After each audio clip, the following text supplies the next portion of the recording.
अब 10 मार्क्सको त्यही पनि 10 मार्क्सको सोध्ने खालको पनि छैन क्या यो 5 मार्क्सकै सोध्छ तपाईँलाई जस्तो बेगनगरी किताब भनेको के हो भन्ने सोध्नु सक्छ हैन अनि गौसरा भौचरको महत्त्वहरू हैन त्यसरी सोध्नु सक्छ लेखा परीक्षणका अब सिद्धान्तहरू लेखा प्रणाली भनेको के हो लेखा के हो यस्ता कुराहरू सोध्न सक्छ त्यही भएर धेरै डेप्थमा तपाईँले बुझ्नु पर्दैन सामान्यमा बुझे पनि हुन्छ मैले अब अलि धेरै डेप्थमै छ होला मेरो थियो हैन मैले यसलाई बनाएको छु स्लाइडलाई अलि सिम्पलै बनाइदिएको छु यो चाहिँ अलिक बढी डेप्थमै थियो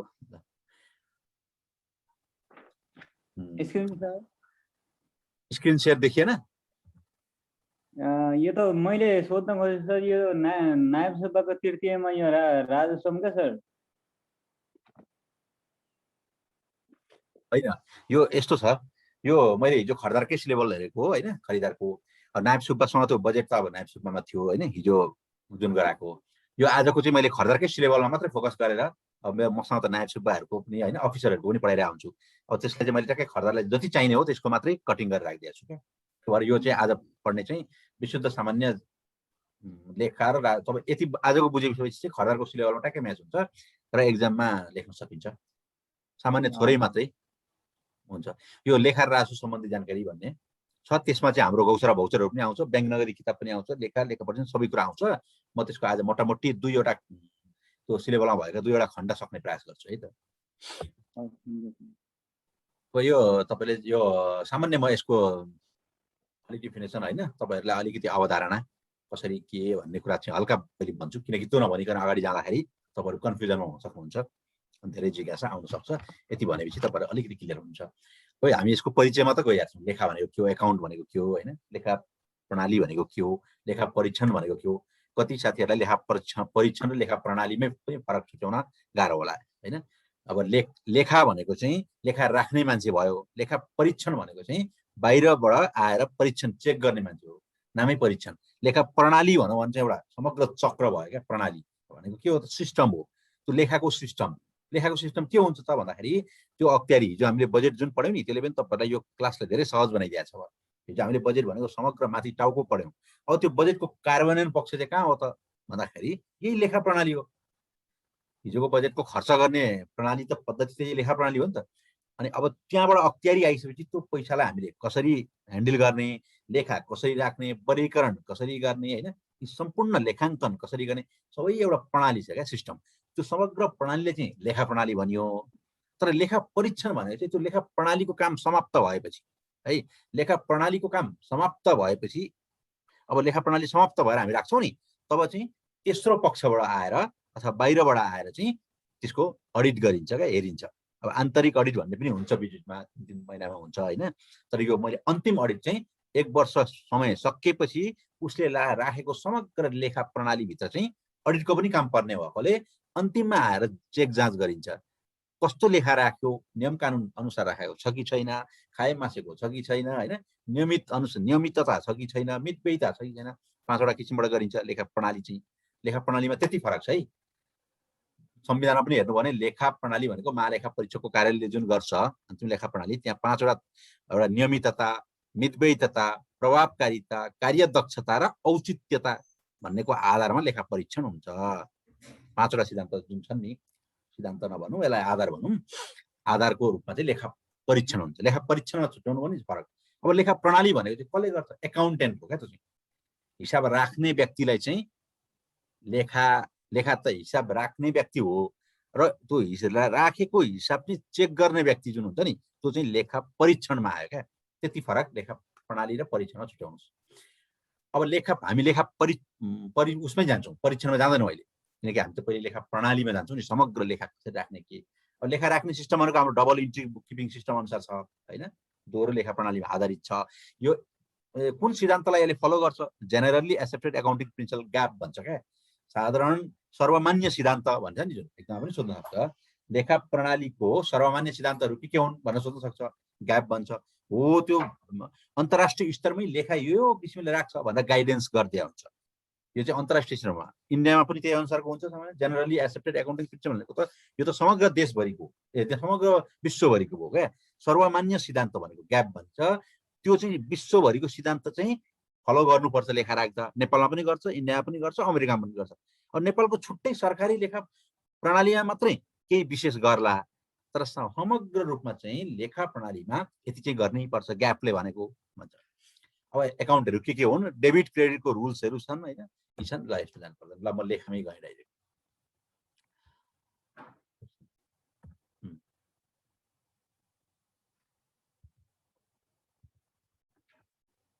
ल लेखा भनेको के हो पहिले बुझ्ने, अनि त्यो लेखा भनेर बुझेपछि तपाईहरुको एक्जाममा लेखा प्रणाली भनेको पनि सोध्न सक्छ। लेखा र लेखा प्रणालीमा फरक छ है साथीहरु। लेखा भनेको के हो त्यो बुझ्ने, लेखा बुझेपछि लेखा प्रणाली पनि अलिकति फरक छ। हिजो मैले बजेटको पनि साइकल र बजेटमा त फरक छ नि, बजेट चक्र र बजेटमा त्यस्तै हो।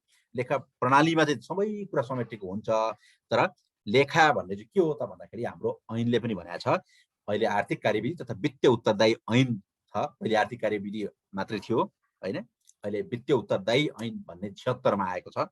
लेखा भन्नाले आर्थिक कारोबार भएको बेहोरा देखिने गरी प्रचलित कानुन बमोजिम राखिने अभिलेख भो, खाता भो, किताब भो, सो कारोबारलाई प्रमाणित गर्ने अन्य कागजात समेतलाई जनाउँछ भनेको छ। अब यसमा अझ तपाईहरुले के थप्नु पर्यो भने अहिलेको नयाँ ऐनले भने अनुसार लेखा भनेको के हो त भन्दाखेरि कुनै पनि कारोबार भएको, कारोबार भनेको के हो त दुई पक्ष बीचको ट्रान्ज्याक्सनलाई कारोबार भन्छ। जस्तो मैले गएर गाडी किने भनेपछि मैले गाडी किने भनेपछि म पनि लेखा राख्छु, मैले आज गाडी किने। अथवा गाडी बेच्नेले पनि त राख्छ नि लेखा, हो त्यसलाई दोहोरो लेखा प्रणाली भन्छ। दुईतिरै प्रभाव देखियो क्या। त्यो गाडी बेच्ने जो छ नि, हो त गाडी बेच्नेले पनि त मैले आज यतिवटा गाडी बेच्ने भन्छ, यता म किन्नेले पनि मैले गाडी किने भन्छु। दुईतिर प्रभाव देखिन, हो त्यही हो दोहोरो लेखा प्रणाली भनेको। हो यी सबै कारोबार भए क्या। कारोबार देखिने अभिलेख राखिन्छ, खाता राखिन्छ, किताब राखिन्छ र सोलाई प्रमाणित गर्ने अन्य कागजातलाई पनि बुझिन्छ भन्छ। र यसमा के कुरा थप्नु पर्यो भन्दाखेरि अहिले त विद्युतीय माध्यमबाट गरिने राखिने लेखालाई पनि लेखै भनिन्छ। अहिले त हरेक कुरा त विद्युतीय माध्यमबाट सिस्टममा छ। जस्तो स्थानीय तहमा सूत्रमा राखिन्छ, प्रदेशमा सिग्यासमा राखिन्छ, यस्तै हिसाबहरू हैन। हो अब त्यो अहिले त धेरै सिस्टमहरू, सूत्रहरू हैन, धेरै सिस्टमहरू आएको छ क्या विद्युतीय माध्यमको। अब विद्युतीय माध्यमबाट अहिले एक्सेल सिटमा बनाएर राखिन्छ कतिपय ग्राफ हैन, लेखाहरू त विद्युतीय माध्यमबाट राखेको लेखालाई पनि लेखै जनाउँछ। अहिले त ढड्डामा पहिलेको जस्तो कागज, अभिलेख, खाता बनाउनु पर्दैन नि त। अहिले त विद्युतीय माध्यम ल्यापटपमा राखिन्छ नि त लेखा, त कम्प्युटरमा राखिन्छ नि त, त्यसलाई पनि पत्याउनु पर्यो भन्न खोजेको है। यसमा त्यति थपिदिनुस्। आर्थिक कारोबारको अभिलेख राख्ने हो। अब दोस्रोमा हेर्नुस् त, आर्थिक कारोबारको अभिलेख राख्ने भनेको के हो? रेकर्डिङ राख्ने, अभिलेख राख्ने, त्यसलाई वर्गीकरण गर्ने, क्लासिफाइड गर्ने। अभिलेख राखेर मात्र हुँदैन, कस्तो किसिमको हामीले अभिलेख राखेका छौँ। वर्गीकरण भनेको अब हामीले धरौटी लेखा हो कि त्यो हैन, आय लेखा हो कि खर्चको कुन लेखा हो कि कुनको लेखा हो त भन्ने कुरा, त्यसलाई वर्गीकरण गरेर छुट्टै छुट्टै फाइलमा राख्ने, किनकि भोलि भेट्न सजिलो होस्, खोजेको बेलामा चट्ट पाइयोस् भनेर त्यसको वर्गीकरण गर्ने, संक्षेपीकरण गर्ने, लामोमा राख्ने होइन, टक्क छोटो बनाएर टक्क टक्क राख्ने हो। विश्लेषण गर्ने, त्यो लेखाबाट रिपोर्ट चाहिन्छ नि, त्यसकोबाट के कति खर्च भयो, आम्दानी कति भयो, खर्च कति भयो, घाटा भयो कि नाफा भयो कि ऋण लिनुपर्ने हो कि, सबै कुरा विश्लेषणबाट आउँछ। विश्लेषण तथा व्याख्या गर्ने, अनि वित्तीय विवरण तथा प्रतिवेदन तयार गर्ने भनेको चाहिँ अन्तिममा सबै लेखा राखेपछि त्यहाँबाट फाइनान्शियल स्टेटमेन्ट भन्छ। वित्तीय विवरण तथा प्रतिवेदन भनेको रिपोर्टिङ। त्यो भनेको चाहिँ हामीले लेखा राख्नुको मकसद के हो त? हामीले लेखा राख्दाखेरि त त्यसको सम्पूर्ण कुराको अन्तिम रिपोर्ट प्रतिवेदन बनाएर माथिल्लो निकायमा ल है यो अफिसको यो छ है लेखा भन्छौँ। अथवा कोही अडिट गर्न आयो भने ल है हाम्रो रिपोर्ट यो छ, हामीले यसरी लेखा राखेका छौँ, तपाईँहरू आएर चेक गरिदिनु भनेर एउटा रिपोर्ट त दिन्छौँ। हरेक काम गरेपछि एउटा रिपोर्ट त जसले पनि बनाउँछ नि त, नभए त कामको के अर्थ हो त? हो लेखा राखेपछि पनि वित्तीय विवरण तथा प्रतिवेदन तयार गर्ने भन्छ, लास्टमा रिपोर्ट दिने हो। त्यो सबै कामलाई चाहिँ के भन्छ त? लेखा प्रणाली भन्छ। बुझ्यो? प्रणाली भनेको चाहिँ हाम्रो पुरै समग्र काम भयो क्या। कहाँदेखि भयो? आर्थिक कारोबारको अभिलेख राख्नेदेखि अन्त्यमा वित्तीय विवरण बनाउने तथा प्रतिवेदन गर्ने सम्बन्धका सम्पूर्ण लेखा सम्बन्धीका कारोबारलाई चाहिँ लेखा प्रणाली भनिन्छ भन्ने। लेखा भनेको चाहिँ त्यति लेखै मात्रै राख्ने काम भयो क्या, त्यही अभिलेख राख्ने मात्रै भयो। त्यहाँ वर्गीकरण परेन, संक्षेपीकरण परेन, विश्लेषण व्याख्या परेन, प्रतिवेदन परेन। छुट्याउनु हो नि लेखा र लेखा प्रणाली हो। यो एक्जाममा आउन सक्छ। यो चाहिँ लेखा भनेको के हो, लेखा प्रणाली भनेको के हो, यसबिच अब फरक आउन सक्छ, तपाईहरुले लेख्न सक्नुहुन्छ। इंग्लिशमा पनि भन्छ, accounting is a art of recording, classifying and summarizing in the significant manner and in terms of money transaction and event which are in part at least of financial character and interpreting the result thereof. यो चाहिँ हाम्रो certified public एकाउन्टेन्टको संस्थाले भनेको हो, त्यो माथिकै कुरा हो। यो इङ्ग्लिसमा भनेको खासै बुझ्नु परेन, माथिकै कुरा हो। ल यिनै कुरा हुन् अब लेखा प्रणालीभित्र अभिलेख राख्ने। मैले 5 वटा छुट्याइदिएको छु है। कारोबारको पहिचान गरी सुरु भाउचर तयार गर्ने। अभिलेख भनेको के हो त? पहिले सुरुमा भाउचरहरू उठाउने भनेको तपाईँले पढ्नुपर्छ। अहिले गौसरा भाउचर पढ्नुपर्छ, बजेट सिट पढ्नुपर्छ, ब्याङ्क नगदी किताब पढ्नुपर्छ, सिलेबसमा छ नि हो। त्यो भनेको अभिलेख राख्ने होइन। कारोबारको पहिचान गरी सुरु भाउचर तयार गरी, सुरु भाउचर भनेको जहिले पनि के हुन्छ त? गौसरा भाउचर भन्ने हुन्छ। सुरु इन्ट्री गर्ने, कुनै पनि कारोबार हुने बित्तिकै हामीले केही कुरामा पहिलो इन्ट्री गर्छौँ भने त्यसलाई गौसरा भाउचर भन्छ है, भाउचर भन्छ।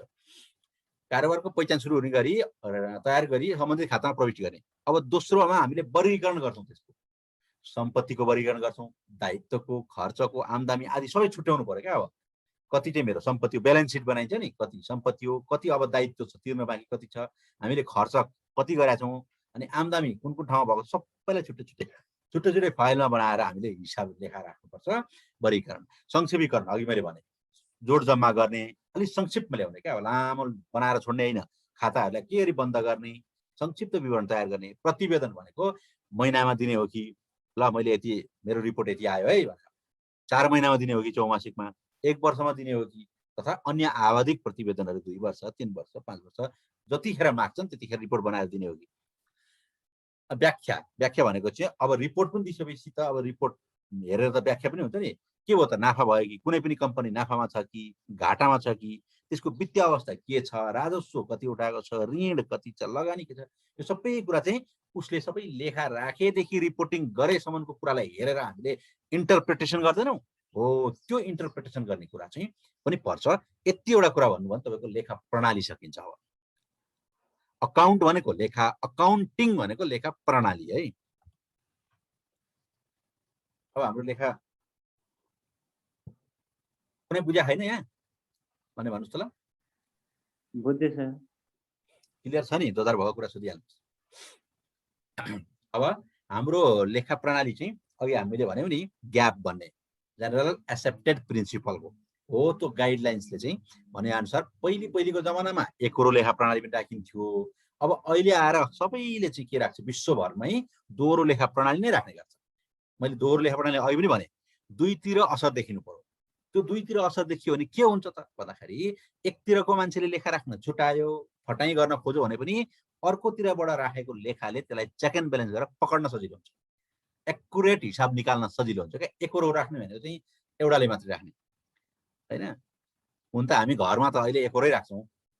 तपाईँहरूले घरमा सब्जी किन्न जानु पर्यो, ल खाना त पकाउनु पर्यो, सब्जी किन्न जानु पर्यो, अथवा कुनै चामलको बोरा किन्नु पर्यो, त्यो पसलले त पकाइ राख्छ नै। त्यो त एउटा फर्म जस्तो भयो, घर होइन। तपाईँले चामलको बोरा लिएर आएर आफ्नो घरमा त राख्नुहुन्न लेखा। मैले आज चामलको बोरा किनेँ, मैले दाल किनेँ, मैले सब्जी किनेँ, केही राख्नुहुन्न होइन। तपाईँ पकाउनुहुन्छ, खानुहुन्छ, त्यो तपाईँको चाहिँ लेखा भएन होइन। किनकि सिस्टममा किनकि तपाईँहरूको एउटा अनौपचारिक जस्तो भयो। एउटा घर परिवारमा चाहिँ त्यो एउटा दर्तावाला फर्म पनि भएन। तर दर्तावाला फर्मले त अनिवार्य रूपमा राख्नुपर्छ, उसको कारोबार ट्रान्जेक्सन देखाउनै पर्छ होइन। त्यो पसलले राखो, त्यहाँ चाहिँ एकोरो जस्तो देखियो होइन, एकतिर मात्रै प्रभाव देखियो। अब तपाईँले 1 महिनामा कति बोरा चामल खाइसक्नुभयो भन्ने कुरा तपाईँकोमा आएर देखिएन कि, अब त्यो पसलले कहाँ गयो भने देखिन्छ। ए तपाईँले फलाना व्यक्तिले यति एउटा लगाएर रहेछ है भनेर पसलले कहाँ गयो भने देखिन्छ। तपाईँको घरमा आएर चाहिँ भेटिएन होइन। तर दोहोरोले चाहिँ के भन्छ भन्दाखेरि दुईतिरैकोमा प्रभाव देखिनु पर्यो। एकतिरकोले फटाइ गरेछ भने पनि अर्कोतिरबाट पक्ड्न सजिलो हुन्छ, एकतिरकोले हराएछ भने पनि अर्कोतिरबाट म्याच गर्न सजिलो हुन्छ। अनि दुईतिरको कारोबारको रकम एउटै आइदियो भने फ्याक्ट हिसाब आयो भन्ने हुन्छ। धेरै कुराले अर्थ र महत्त्व राख्छ। त्यो कारणले दोहोरो लेखा प्रणालीको विकास भएको। आर्थिक कारोबारमा संलग्न दुवै पक्षको अवस्थालाई देखाउने गरी राख्ने लेखालाई दोहोरो लेखा प्रणाली भनिन्छ। दोहोरो लेखा प्रणालीको जन्मदाता को हुन् त? ल्युका पेसियोली नै हो, इटालीका। दोहोरो लेखा प्रणाली सन् 1494 मा होइन, त्यो सुमरिया अर्थमेटा भन्ने त्यो उसको त्यो पुस्तकमा चाहिँ सार्वजनिक त्यो लेखाको सिद्धान्तको विकास पनि तिमीबाट भयो। त्यहाँ दोहोरो लेखा प्रणालीको पनि तिमीबाट भयो। दोहोरो लेखामा कारोबारलाई के गर्छ त? डेबिट र क्रेडिट महलमा हो। त्यही हो, डेबिट र क्रेडिट भनेको त्यही हो दोहोरो लेखा प्रणालीमा प्रभाव पर्ने। अब दोकानेले राख्दा, त्यो तपाईँले चामलको बोरा किनेको दोकानेले राख्दाखेरि डेबिटमा राखिदियो भने तपाईँले क्रेडिटमा राख्नु पर्यो, उसले क्रेडिटमा राख्यो भने तपाईँकोमा डेबिटमा, किनकि जस्ट एन्टी हुन्छ नि त, उल्टो हुन्छ क्या हिसाब। अथवा तपाईँहरूले पनि तपाईँले कुनै सामान किन्नुभयो नि, अथवा कुनै एउटा फर्मले एउटा सामान फर्निचर किन्यो, अनि फर्निचर किन्दा पनि उसकोमा पनि डेबिट र क्रेडिट कसरी हुन्छ भन्दाखेरि दुईटा असर देखिन्छ। उसको पैसा गएको हुन्छ, फर्निचर आएको हुन्छ। गएकोलाई के भन्ने र आएकोलाई के भन्ने त्यो डेबिट क्रेडिटको नियममा पढ्नुपर्छ। पैसा गएको हुन्छ, उसकोमा फर्निचर सामान आएको हुन्छ भने त्यहाँ पनि दोहोरो देखियो। अब त्यो फर्निचर बेच्नेले पनि दोहोरो राख्ने हो, उसकोमा पनि पैसा आएको हुन्छ, फर्निचर गएको हुन्छ उसकोमा चाहिँ, हैन। यता किन्नेले चाहिँ फर्निचर आएको र पैसा गएको देखिन्छ, हैन। हो त्यसरी राख्नुपर्छ। ल कुनै पनि सवारी साधनको मैले अघि भनिहालेँ उदाहरण यही हो। ग्यापले भनेको चाहिँ सर्वमान्य सिद्धान्तहरूमा लेखामा के पर्छन् भन्ने कुरामा चाहिँ हाम्रो यो सिद्धान्तहरू चाहिँ सबैले अवलम्बन गरे हुन्छन्। बरु सरकारी लेखा प्रणालीमा एक दुईवटा थप र एक दुईवटा माइनस हुन सक्छ। अनि निजी लेखा परीक्षण पनि हुन्छ नि त, प्राइभेट लेखा परीक्षण, त्यसमा पनि सरकारी र प्राइभेटमा अलिकति फरक छ, हैन। तर यो चाहिँ ग्यापले भनेको चाहिँ सरकारीले पनि मान्नु पर्यो, प्राइभेटले पनि मान्नु पर्यो। यो सर्वमान्य सिद्धान्त सामान्यतः अवलम्बन गरिन्छ। एक दुईवटा कुराहरू मात्रै फरक हुन सक्छ, तर सामान्यतः यो चाहिँ अवलम्बन गर्नुपर्छ। के हो त सिद्धान्त त्यो बुझेपछि थाहा हुन्छ। दोहोरो पक्षको अवधारणा यो मैले अघि भनिहालेँ। दुईटै पक्ष हरेक कारोबारमा असर देखिने गरी चाहिँ दोहोरो असर देखिने गरी राख्नुपर्छ हिसाब। एकरो असर देखिने गरी राख्नु भएन भन्न खोजेको। यो एउटा एकदम प्रिन्सिपलै हो है, विश्वव्यापी प्रिन्सिपललाई सर्वमान्य भनेको के हो त? संसारभर मान्नेलाई सर्वमान्य है। व्यावसायिक अस्तित्वको अवधारणा जहिले पनि बिजनेस इन्टिटी कन्सेप्टको रूपमा लेखा राख्नुपर्छ। लेखा राख्दाखेरि यसको बारेमा भनिदिन्छु है म। यो सिद्धान्तको बारेमा हल्का मात्रै तपाईँले बुझ्नुहोस्, म एक एक लाइनमा मात्रै भनिदिन्छु। पहिलो त बुझिहाल्नुभयो, मैले अघि भनिसकेँ। दोहोरो पक्षको व्यावसायिक अस्तित्वको भनेको त्यो व्यवसाय चाहिँ अस्तित्वमा छ है। जस्तो व्यवसायको एउटा बिजनेसको मालिक एउटा हुन्छ, त्यो बिजनेस उसको आफ्नो एउटा फर्म दर्ता भएको हुन्छ। लेखा कसको राखिन्छ त? त्यो बिजनेसको राखिन्छ, हैन। उसको फर्मको राखिन्छ नि त मालिकले। अब राख्दा के भन्नु, त्यो मालिक त एउटै हो नि त, मालिक एउटै हो, तर त्यो मालिक भन्दा त्यो फर्म चाहिँ फरक हो भन्ने कन्सेप्ट राख्नुपर्छ। मालिक र फर्म जहिले पनि अलग हुन्छ। फर्मको नाममा लेखा राखिन्छ नि, फर्मले कारोबार गर्ने हो, मालिकले होइन। हो त्यही मालिक। जस्तो तपाईँको एउटा पसल छ, तपाईँको पसल छ भने मेरै पसल हो, मैले हिसाब राख्नु र त्यो पसलको एउटै हो भन्ने होइन। त्यो पसलको नाममा राख्ने हो हिसाब चाहिँ, तपाईँको नाममा होइन। हो मालिक तपाईँ हो, तर पनि तपाईँको नाममा हुँदैन। त्यसो तपाईँले जतिखेर मन लाग्यो त्यतिखेर त्यहाँको पैसा झिक्दै घरबाट झिक्दै चलाउँदै गर्नु होला। त्यो त हिसाबको सर्वमान्य सिद्धान्त भएन क्या, बिग्रियो हिसाब। तपाईँले त्यो चलाउँदाखेरि पनि त्यहाँ त्यो फर्मको नाममा राखेको हिसाबमा चढाएर डेबिट राख्नुपर्ने हो कि क्रेडिट चढाउनु पर्ने हो कि त्यो निकाल्दा मात्रै त्योबाट निकाल्नुपर्छ। नभए त यताबाट जतिखेर आयो भने मालिकमै हो भन्यो, त्यहाँबाट पनि निकालेको छ, उसले फर्मले पनि हिसाब राखेको छ भने त हिसाब त फ्याक्ट आउँदै आउँदैन नि, गोलमाल हुन्छ सबै। त्यो भएपछि जहिले पनि एउटा मालिक नै छ भने पनि मालिक अलग हो, तर त्यसको बिजनेस चाहिँ फरक हो है भनेर हिसाब राख्नुपर्छ। त्यो बिजनेसको नाममा हिसाब राख्ने हो नि त। मालिकलाई त्यहाँबाट अलग गराउनुपर्छ जहिले पनि। मालिकले त नाफा लिने हो, अन्तिममा हिसाब राखेर रिपोर्टिङ भइसकेपछि अन्तिममा कति नाफा कमायो हो त्यसको नाफा लिने मात्रै हो। त्यो बिचमा गएर मालिकले हस्तक्षेप गरेर पैसा निकाल्न पाउँदैन है। फरक राख्नुपर्छ, फरक हुनुपर्छ भन्ने मान्यता छ।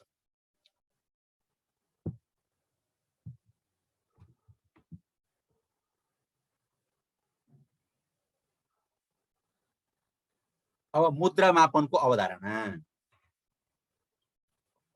अब यो भनेको के हो त भन्दाखेरि मनी मेजरमेन्ट कन्सेप्ट। जहिले पनि हिसाब राख्दाखेरि फर्निचर भनेर नराख्नु। जस्तो फर्निचर किन्नुभयो, एउटा टिभी किन्नुभयो घरमा, ल मैले टिभी किनेँ भनेर टिभी भनेर राख्ने होइन। त्यो टिभीलाई चाहिँ पैसामा ट्रान्सलेट गर्नु पर्यो नि, कतिको किनेको। लेखाले त जहिले पनि पैसा खोज्ने हो। मेरो 25,000 गयो अथवा 25,000 बराबरको सामान किन्नुभयो भने त 25,000 चाहिँ गएको कुरा चाहिँ नगदमा राख्नु पर्यो नि त, हैन। ट्याक्कै हिसाब पो आउनु पर्छ पैसा। मैले कति आम्दानी गरेँ, कति योपालि खर्च गरेँ, कति उठाएँ भन्नु पर्यो।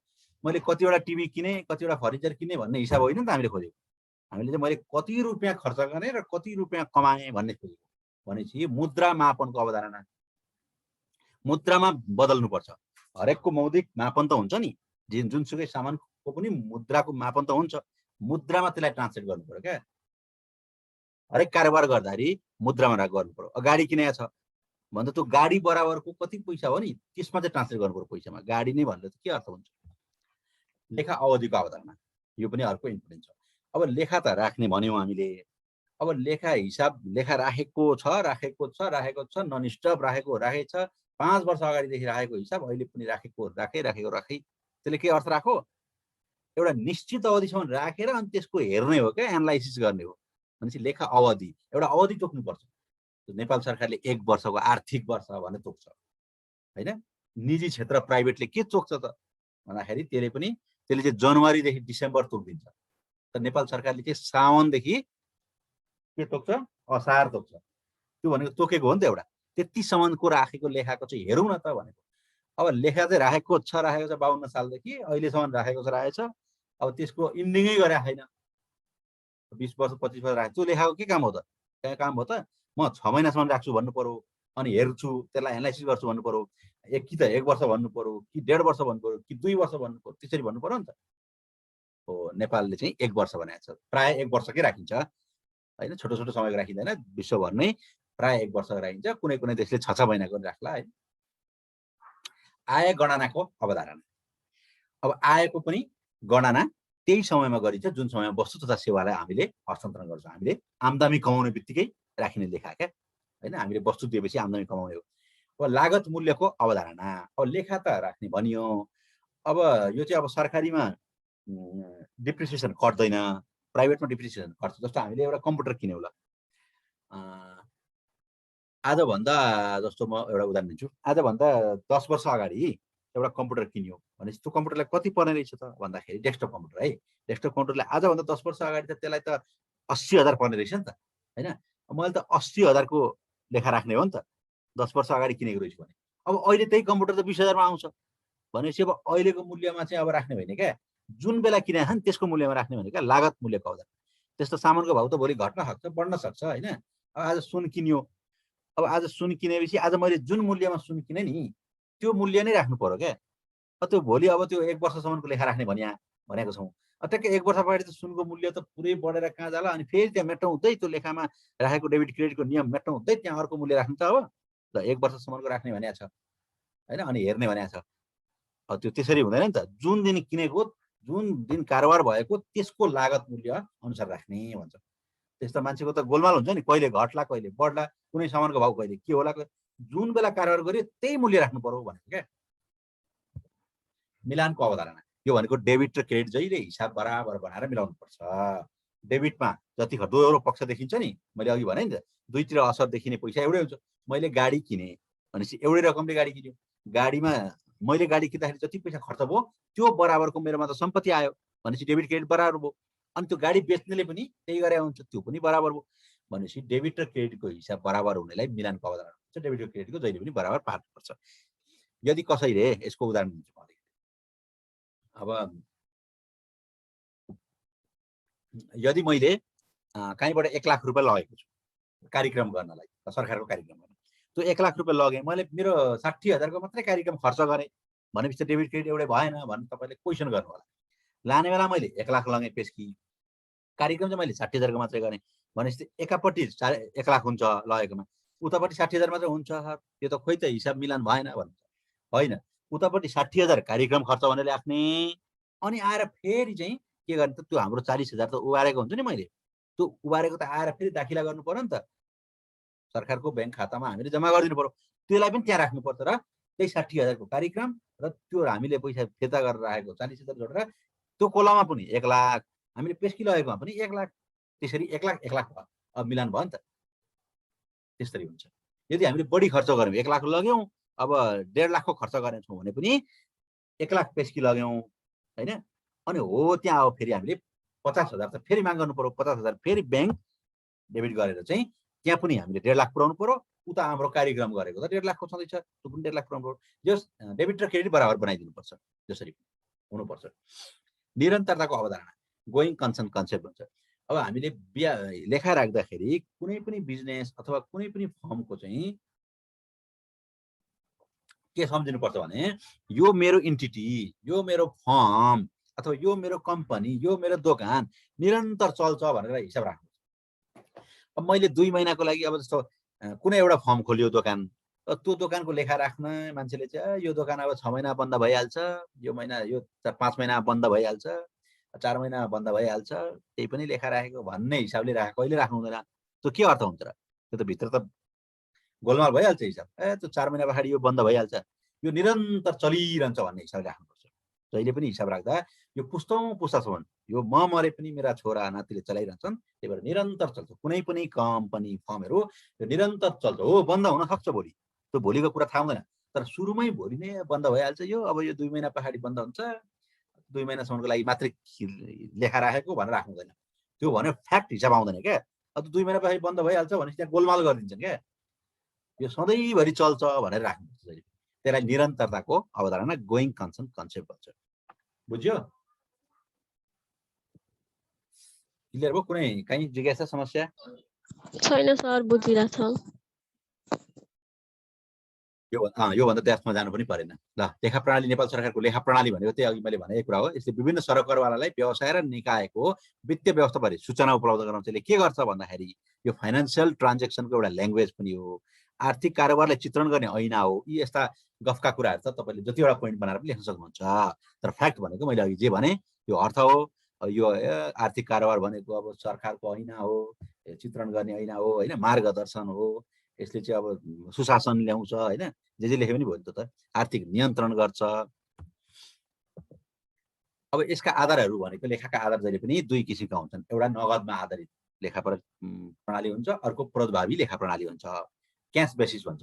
यो चाहिँ हाम्रो सरकारी निकायमा क्यास बेसिस राखिन्छ, प्राइभेट सेक्टरमा एक्युरल बेसिस अफ एकाउन्टिङ राखिन्छ होइन। यो कमर्स पढ्नु भएको छ भने त यो यति कुरा त सामान्य बुझ्नुहुन्छ तपाईँहरू सबैले। कमर्स नपढेकोलाई अलिअलि गाह्रो होला, नभए बुझ्नुहुन्छ। अनि नगदमा आधारित भनेको के हो त? कसले भनिदिन्छ ल? एकजनाले भन्नुहोस् त ल।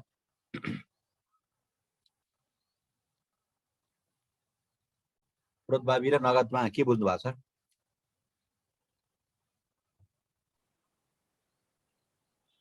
नगद मात्र प्राप्त भएको आधारमा राखिने लेखा होला सायद।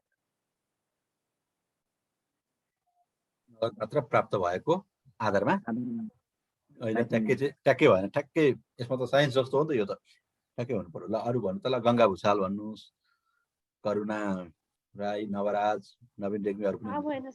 सर म त बिएसडब्ल्यू को स्टुडेन्ट हो।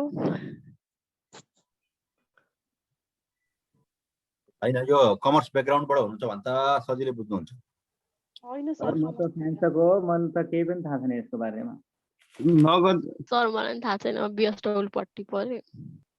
के पट्टि पढ्यो? नगद भनेको सर दायित्व नभई नगद प्राप्ति र बिएसडब्ल्यू सर राख्ने लेखा प्रणालीलाई नगदी लेखा प्रणाली भइयो सर।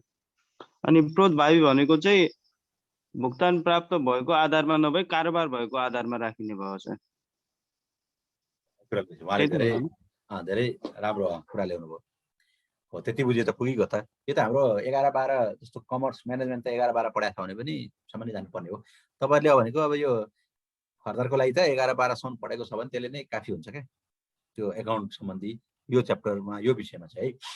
नगदमा आधारित भनेको के हो त भन्दाखेरि यो चाहिँ सरकारले राख्छ। नगद गयो कि नगद जतिखेर कारोबार भएको भन्दा पनि नगद कतिखेर गयो त्यतिखेर राख्ने हो क्या हिसाब। क्यास जानु पर्यो। अन्त त मेरो पैसाको फर्निचर ल्यायो ल, कसै एउटा अफिसले चाहिँ फर्निचर किनेर ल्यायो अथवा कम्प्युटर फर्निचर सबै सामान ल्यायो। अब पैसा तिर्नु पर्यो 10 लाख होइन, उसले ल्यायो। तर अब ल्याएपछि अब त्यो दिन पैसा छैन ल, अथवा पैसा लिएन उसले पनि। ल अब म पर्सि आउँछु नि त पैसा लिन भन्नु, फर्निचर छोडेर गयो। फर्निचर छोडेर गयो त उसको त त्यो अफिसको त पैसा गएको छैन नि त, मान्छे त पर्सि आउँछ होइन। भनेपछि त्यो पर्सि आएपछि राख्ने लेखा क्या। आफ्नो जब चाहिँ 10 लाख जान्छ नि, 10 लाखको चेक काटिन्छ अथवा 10 लाख रुपियाँ जान्छ, नगद कतिखेर गयो हो त्यो चाहिँ त्यसरी राख्ने लेखा। तर यो प्रोतभावी भनेको चाहिँ कारोबार हुने बित्तिकै नगदमै कारोबार भइहाल्यो, तुरुन्तै नगद भइदियो भने नगदै, अथवा कारोबार मात्रै हुने क्या, कारोबार सिर्जना भएको समयलाई आधार लिइन्छ। भनेपछि नगदै हुनु पर्दैन। केही हामीले सामान किन्यौँ तर पैसा हाम्रो गएको छैन भनेपछि हामीले किन्यौँ नि त, त्यसको त राख्नु पर्यो त। एकदम फ्याक्ट आउँछ क्या त्यसले चाहिँ। त्यो चाहिँ हामीले अब पैसा गएको मात्रै नभएर कारोबारै भएको, कारोबार मात्रै हुने बित्तिकै राख्ने लेखालाई चाहिँ त्यो चाहिँ प्राइभेट राखिन्छ होइन। प्रभावी भनेको चाहिँ एउटा कारोबार सिर्जना नगद भएकै बेलामा पनि हुनसक्छ, नगद नदिएको पनि त हुनसक्छ। फर्निचर ल्याइदियो त्यतिखेर पनि हिसाब राखिहाल्ने हो क्या। अब नगद गएको छैन भने पनि राखिदिने हो, किनकि फर्निचर त आइसक्यो त, आएपछि त राख्नु पर्यो हिसाब। त्यसले चाहिँ भोलि सम्झिन सजिलो हुन्छ, भोलि नगद दिने बेलामा पल्टाउन सजिलो हुन्छ, ए फर्निचर आएको रहेछ भन्ने। अब त्यो नगदमा आधारितमा चाहिँ बिर्सिन सक्छ। फर्निचर ल्याएर राखिदियो, अब पैसा लिन पछि आउँछ, 1 महिना पछाडि आउला, अनि मेरो पहिलेको पैसा भन्छ, ए पहिले सामान ल्याएको थियो र भन्छन्, पहिलेको रेकर्ड छैन, पहिले सामान ल्याएको रेकर्ड राख्या भएदेखि त यसो पल्टाएर हेरेर ए ल्याएको रहेछ त 1 महिना अगाडि त भन्नुहुन्छ नि त। अब पैसा माग्न आयो ए ल्याएको हो खोइ हेर्नु त यताउति हेरो होइन स्टोरमा हेर्ने अनि ल त ल भन्ने दिने त्यतिखेर मात्र राख्ने। त्योभन्दा अगाडि त्यो व्यक्तिको नाम निशान कुनै रेकर्डिङ सिस्टमै हुँदैन सरकारीमा। भन्नाले यस्तो भयो सर, हाताहाती कारोबार भयो भने भनौँ हामी बुझ्ने भाषामा हाताहाती कारोबार भयो भने नगदमा आधारित भयो होइन, एकदम हो, त्यसरी बुझ्दा हुन्छ नि। एकदम राम्रो हो। हाताहाती कारोबार भयो भने नगदमा हो, हाताहाती कारोबार भएन र कारोबार मात्रै चाहिँ भयो, कारोबार मात्रै भयो भने चाहिँ प्रोतभावी भन्ने बुझ्नु पर्यो। प्रोतभावी भन्ने भन्नु पर्यो। भनेपछि कुन चाहिँ राम्रो होला ल भन्नुहोस् त? नगदमै आधारित राम्रो भयो होला नि। नगदले त फ्याक्ट दिँदैन नि त। भोलि तपाईँले कुनै पसलबाट किन्नु हो सामान किन्नु हो, तपाईँले पसलमा पैसा दिनु भएन होइन, अथवा पसलले पनि त्यो पैसा नदिएको कारणले उसले हिसाब राखेन, यसले सामान लगो भन्ने। तपाईँले चामलको बोरा किन्नु भयो ल, अनि त्यो पसलले पनि अनि भोलि दिन्छु भने तपाईँले पर्सि दिन्छु भन्नुभयो, त्यो पसलले पनि ल नि त भनेर उसले मेरो चामलको बोरा गयो भनेर टिपेन भने त्यो राम्रो हो त? पर्सि दिन्छ भने तपाईँले पर्सि दिएको दिन मात्रै उसले बोरा मेरो चामलको बोरा गयो भनेर टिप्ने हो? उसले त उसको आफ्नो चामलको बोरा जाने बित्तिकै ऊ त राखिहाल्नु पर्यो नि त। भोलि त बिर्सिन सक्छ, मान्छेले नदिन सक्छ, खाएर भागिदिन सक्छ, एकुरेट हिसाब नआउन सक्छ। त्यो भएर प्रोतभावी राम्रो हो, नगदमा आधारित राम्रो होइन। त्यो चाहिँ सरकारीमा छ नगद, अब प्रोतभावी बनाउन खोजिँदैछ। प्रोतभावीमा चाहिँ सबै कुरा गरिन्छ होइन, प्रोतभावी राम्रो हो। अब कतिपय संस्थानहरूमा त प्रोतभावी नै छ, टिपिकल सरकारीमा नगद छ तर पनि प्रोतभावी बनाउने चेष्टामा छ। कारोबार भएकोलाई मान्नु पर्यो नि त, अनि पो फ्याक्ट हिसाब आउँछ त। अब नगदमा मात्र त नआउनु पनि सक्छ नि त फ्याक्ट। यसले चाहिँ सम्पत्ति देखिन्छ, कति सम्पत्ति छ त, कति दायित्व सिर्जना। अनि अर्को कुरा के फाइदा हुन्छ भनेपछि प्रोतभावीमा तपाईँको अब असार अन्तिम भयो नि, अब क्लोजिङ गर्नु पर्यो हिसाब भनेपछि मैले अब दायित्व कति छ, मैले अरूलाई तिर्नुपर्ने कति छ त भन्ने कुरा पनि पहिले थाहा हुन्छ क्या। त्यो चाहिँ अथवा नगदमा कारोबार भएको छ भन्दा नगदमा आधारित छ भन्दा तिर्नुपर्ने थाहा हुँदैन। असार 31 गते आएपछि ट्याक्कै खाता क्लोज हुन्छ, भरे साउनमा चाहिँ कति कुरा तिर्नुपर्ने निस्किन्छ, त्यो चाहिँ अर्को आर्थिक वर्षमा जोडियो। पहिले थाहा हुनु पर्यो क्या यो सम्पत्ति कति छ मेरो, दायित्व मैले अरूलाई तिर्नुपर्ने कति छ, पाउनु पर्ने पैसा कति छ, भुक्तान दिने सबै हिसाब देखियो नि त। अब कसले बाँकी खाएर भागो कि जम्मै देखिएन प्रोतभावीमा, नगदमा त देखिएन क्या। त्यो लुको भनेपछि नगद भन्दा त प्रोतभावी राम्रो रहेछ भनेर भन्नुपर्छ। एक्जाममा कुन राम्रो भनेर पनि सोध्न सक्छ, त्यसमा पनि तपाईँहरूले प्रोतभावी राम्रो भनेर लेख्नुपर्ने हुन्छ। नगद राम्रो भन्यो भने चाहिँ त्यो ट्रेडिसनल तरिका भयो है, त्यो लेख्दा राम्रो मार्क्स पाइँदैन पनि। कुनै समस्या छैन नि? यसको उद्देश्य के हो त? सरकारी लेखाको वित्तीय विवरण तयार गर्ने, मैले अघि नै भनेको छु है। यसको मेन उद्देश्य वित्तीय विवरण, फाइनेन्सियल स्टेटमेन्ट तयार गर्ने, अनुशासन र जवाबदेही प्रवर्धन गर्ने, यसलाई जति पोइन्ट पनि भन्न सकिन्छ। सार्वजनिक रकमको सुनिश्चित गर्ने होइन, प्रयोग राम्रो गर्ने, अब नतिजाबारे पनि जानकारी दिने, सञ्चालन दक्षता, वित्तीय सूचनाहरू के अब तथ्याङ्क नीति निर्माण गर्नको लागि पनि त सूचना चाहिन्छ, त्यो सूचना उपलब्ध गराउने, हाम्रो सरकारी सम्पत्तिहरूको पनि संरक्षण गर्ने, आर्थिक कारोबारलाई एकदम व्यवस्थित बनाउने, ट्रान्सपरेन्सी बनाउने, अनि बजेट बनाउनलाई सहयोग गर्ने होइन, पोलिसीहरू नियम कानुन नीति बनाउन सहयोग गर्ने, अनि सबैले राख्ने हिसाबहरू युनिफर्मिटी यो एउटा नछुटाउनु। सरकारी लेखाको उद्देश्य के भन्दाखेरि सरकारी लेखाको युनिफर्मिटी ल्याउँछ क्या यसले। जस्तो तपाईँलाई अब झापाको एउटा मालपोत कार्यालयले राख्ने हिसाब एउटा छ होइन, अनि यता चितवनमा चाहिँ अर्को वन कार्यालय राख्ने हिसाब चाहिँ अर्कै तरिकाले राखेको छ। त्यो मिलो त? सरकारीमा मिल्दैन नि। त्यो त युनिफर्मिटी हुनु पर्यो। त्यहाँ जसरी राखेको हुन्छ नि, जुन नियम प्रयोग गरे हुन्छ झापाको मालपोत कार्यालयमा, अब यता चितवनको वन कार्यालयमा पनि त्यही नियम त फलो गर्नु पर्यो नि। अनि पो एउटै मान्छेहरू आयो भने पनि बुझ्छन्। त्यहाँ पनि अडिट गर्नेले पनि बुझ्ने हो नि त।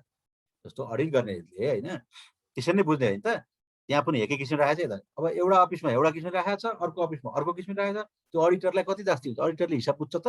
बुझ्दैन नि त। सबैको एउटै ग्यापको सिद्धान्त फलो गरेर राख्नुपर्छ भन्ने चाहिँ युनिफर्मिटी हो। एकै किसिमको हुनु पर्यो, एउटै हिसाब त हुँदैन। वन कार्यालयमा जे काम गरेको छ त्यहाँ पनि त्यही त हुँदैन, एउटै हिसाब हुँदैन। एउटै प्रिन्सिपल फलो गर्नुपर्छ, एकै किसिमको युनिफर्मिटी हुनुपर्छ भन्ने कुरा राख्छ। विशेषतामा के लेख्न सकिन्छ? जे पनि लेख्न सकिन्छ विशेषतामा। अघि हामीले भनेको दोहोरो लेखा प्रणालीमा आधारित छ, नगदमा आधारित छ होइन, यो पनि नगदमा आधारित छ नि। सरकारी त मैले अघि भने नि प्रोतभावीमा छैन, प्राइभेट चाहिँ प्रोतभावी हुन्छ। अनि सार्वजनिक संस्थानहरू पनि प्रोतभावी छ, ब्याङ्क वित्तीय संस्थाहरू सबै प्रोतभावी है। अब नगदमा आधारित त्यो पनि विशेषताको रूपमा राख्न सक्यो। अनि सरकारीमा के हुन्छ त कार्य सञ्चालन त केन्द्रीय स्तर गरी 2 तहमा गरिने लेखा हुन्छ। त्यो भनेको बुझ्नु भएको छ कार्य सञ्चालन र केन्द्रीय स्तर कसले बुझाएको छ?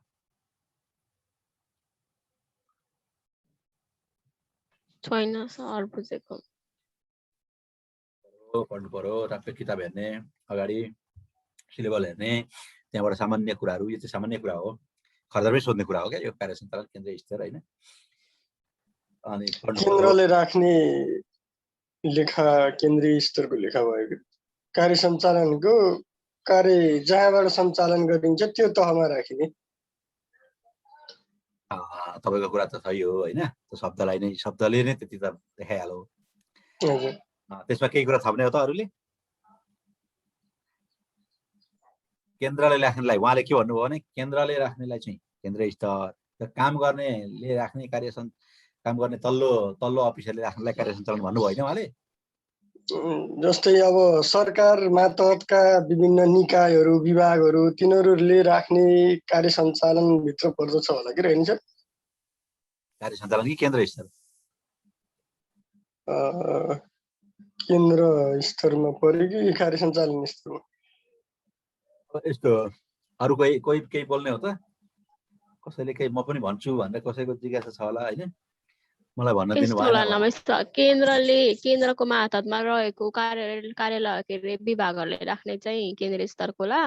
अनि त्यो त्यहाँ केन्द्र स्तरको मातहतमा रहेको विभागहरूले चाहिँ आफ्नो मातहतका तल्लो कार्यालयहरूबाट राख्ने चाहिँ कार्य सञ्चालन होला सर। हुन सक्छ एकदम। उहाँको पनि ठ्याक्कै ठिक छ तपाईँको पनि प्रयास राम्रो हो। यतिको प्रयास गर्नु भनेको धेरै राम्रो हो। ठ्याक्कै कुरा चाहिँ अलिकति आएको छैन होइन तर प्रयास चाहिँ एकदम राम्रो जायज। अरूको छैन होला होइन भनिदिन्छु म। अब त्यो अघि भन्नुभएको सही नै छ केन्द्रीय स्तर भनेपछि मन्त्रालय विभागहरूले चाहिँ केन्द्रीय स्तरकै हुन्छ। कार्यालय स्तर त तलकोमा हुन्छ तर त्यति मात्रै भनेर पुग्दैन। के पुग्नुपर्छ भन्दाखेरि केन्द्रीय स्तरको र कार्य सञ्चालन स्तर भनेको चाहिँ काम गर्ने निकाय होइन अथवा तल्लो इकाइ जसले चाहिँ त्यो कामको सञ्चालन गरे हुन्छ नि।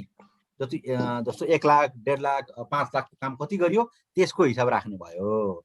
अब केन्द्रीय स्तरले चाहिँ के हो त भन्दाखेरि पैसा कसले दिन्छ? माथि कसले दिन्छ? तल कसलाई दिन्छ? जस्तो विभागले नै त्यही उसको मातहतको अफिसलाई दिन्छ नि त। ल 10 लाख रुपियाँ यो काम गर भनेर दियो माथिको अफिसले। अब त्यो माथिको अफिसले चाहिँ माथिको अफिस पनि त आफ्नो अफिस चलाउनलाई त उसको लागि कार्य सञ्चालन भइदियो। त्यो माथिको अफिसले चाहिँ तलको अफिसलाई 10 लाख खर्च गर भनेर माथिबाट दिनुलाई चाहिँ केन्द्रीय स्तरको भइदियो। भनेपछि उसले चाहिँ के को हिसाब राख्नु पर्यो भन्दाखेरि मन्त्रालय विभागले दुईटा राख्नु पर्यो नि। उसले मन्त्रालय विभागका कर्मचारीलाई तलब खुवाउनु पर्यो, मन्त्रालय विभाग चलाउनु पर्यो, त्यहाँभित्र टेबल किन्नु पर्यो, कुर्सी किन्नु पर्यो, कम्प्युटर किन्नु पर्यो। त्यो चाहिँ उसको कार्य सञ्चालन भइदियो। त्यही मन्त्रालय विभागले चाहिँ उसको तल्लो मातहतको इकाइलाई ल तिमीहरू कार्यक्रम गर है लाऊ पैसा भनेर दिन्छ नि ड्याङड्याङी। हो त्यो पैसा चाहिँ उसले नै राख्नु पर्यो नि त। उसले पनि त राख्नु पर्यो। मैले फलाना अफिसलाई मैले मेरा मातहतको अफिसलाई यति पैसा दिएँ भनेर राख्नु पर्ने हिसाब। त्यो तलकोले चाहिँ के गर्छ भने मलाई यति पैसा आयो र मैले यति यो ठाउँमा खर्च गरेँ, विकास निर्माणमा बाटो बनाएँ के बनाएँ भनेको चाहिँ त्यो कार्य सञ्चालन भयो। तर फलानाले यति पैसा दियो भन्ने पनि त हिसाब राख्नु पर्यो नि। त्यो हिसाब बिर्स्यो भने के हुन्छ? जस्तो मैले जस्तो कसै अब बुवा आमाले तपाईँहरूलाई यहाँ लोकसेवा पढ्नको लागि माथिबाट घरबाट पैसा पठाउँछ। बुवा आमाले पनि हिसाब राख्नु पर्यो क्या। मैले छोराछोरीहरूलाई 10,000 दिएँ महिनाको, मैले यो महिना 12,000 दिएँ भनेको। अब त्यो 10,000मा चाहिँ तपाईँले के गर्नुभयो भन्ने पनि अर्को हिसाब हुन्छ। त्यो चाहिँ सञ्चालन भइदियो। तर 10,000 दिएँ मात्रै भन्ने पनि हिसाबलाई चाहिँ केन्द्रीय स्तर भइदियो क्या। क्लियर भयो? भने चाहिँ दुईटा राख्नु परेन त। तलकोले त दुईटा राख्नु परेन किनकि कसैले कसैलाई पैसै दिँदैन भने त उसले खर्च मात्रै गर्छ भने त त्यसले त के कार्य सञ्चालन मात्रै राख्यो होइन। तपाईँहरूले चाहिँ त्यो 10,000 रुपियाँ बुवा आमाले पठाएको 10,000बाट चाहिँ तपाईँहरूले कसैलाई दिनुहुन्न, साथीभाइलाई दिनुभयो भने अब त्यही अनुसार राख्नु होला। तर तपाईँहरूले त्यही 10,000 आफैले खर्च गर्नुहुन्छ भने त्यो कार्य सञ्चालन भयो। अब त बुवाहरूले चाहिँ कसरी राख्नुहुन्छ त भन्दाखेरि तपाईँहरूको बुवा आमाले चाहिँ बुवा आमाहरू आफ्नो घर चलाउनको लागि कार्य सञ्चालन स्तरको राख्नुहुन्छ र तपाईँलाई यहाँ लोकसेवा पढ्नको लागि काठमाडौँ पठाउने पैसा छ नि त्यो चाहिँ केन्द्रीय स्तरले राख्नुहुन्छ क्या। मैले फलाना छोराछोरीलाई मैले यति पैसा पठाएको छु भनेर पनि त राख्नु पर्यो नि। त्यो छोराछोरीले कसरी खर्च गरे अर्को पाटो भयो, त्यो कार्य सञ्चालनको पाटो भयो। तर मैले यति पैसा दिएँ भन्ने, त्यही भएर केन्द्र विभाग मन्त्रालयहरूले अरूलाई पैसा पनि त दिएका हुन्छन्। त्यो दिएको पैसा मैले यति दिएको छु है भन्ने खालको राख्नु पर्यो केन्द्रीय स्तरको उनीहरूले। अनि उनीहरूको आफ्नै अफिस चलाउँदा पनि राख्नु पर्यो, त्यो चाहिँ कार्य सञ्चालन भयो। तर तल्लो निकायमा चाहिँ कसैलाई पैसै दिँदैन तल्लोकोले, त्यही भएर तलकोले कार्यालय सञ्चालन मात्र राखिदिन्छ होइन। त्यो माथिकाले चाहिँ केन्द्रीय स्तर पनि राख्छ, कार्य सञ्चालन स्तर पनि राख्छ। क्लियर भयो कि भएन? भयो सर। ल अब बुझ्न सरल हुन्छ।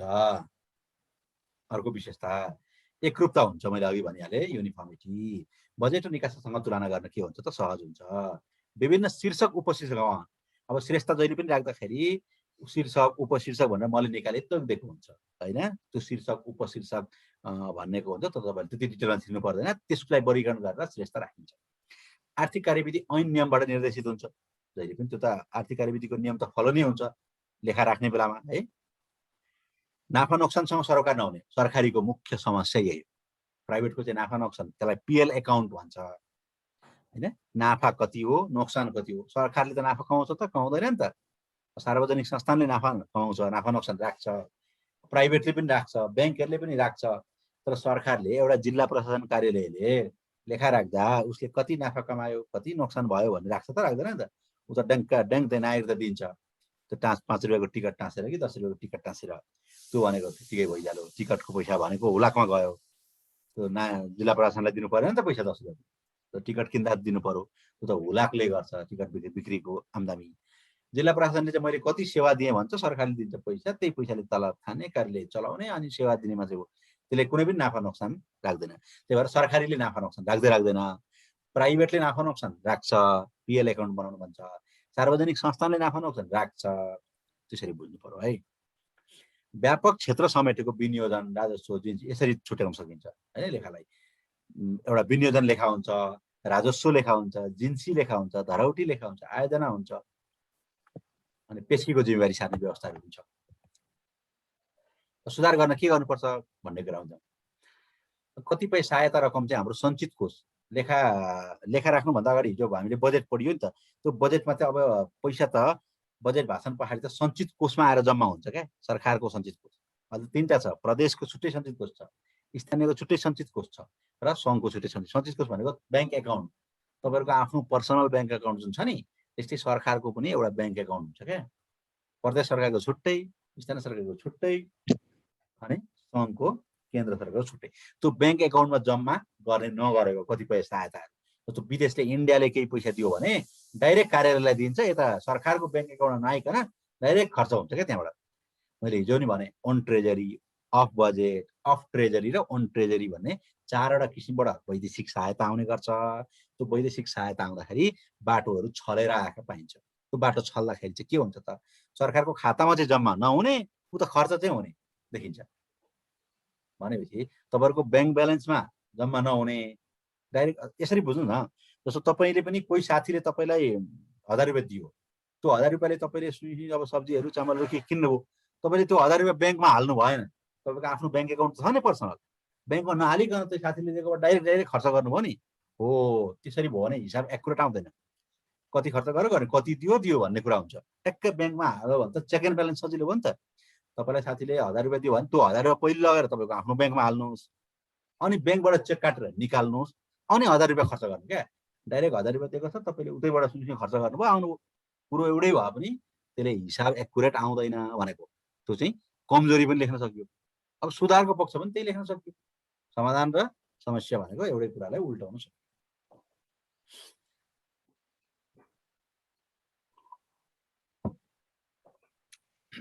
नगदमा आधारित भएकोले यथार्थ स्थिति चित्रण गर्दैन। त्यो नगदमा आधारित मैले अघि भनिहालेँ, त्यो पनि समस्याको रूपमा पनि हो, सुधारको रूपमा पनि लेख्न सकियो। यथार्थ आउँदैन।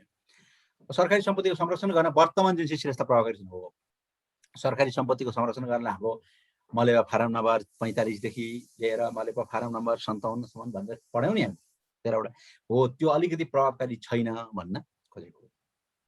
सरकारी लेखा मापदण्ड नेप्सास भन्छ। त्यो अघि जुन हामीले भन्यौँ ग्याप भन्ने एउटा। हेलो सर, हजुर भन्नु त सुनिरहेको छु।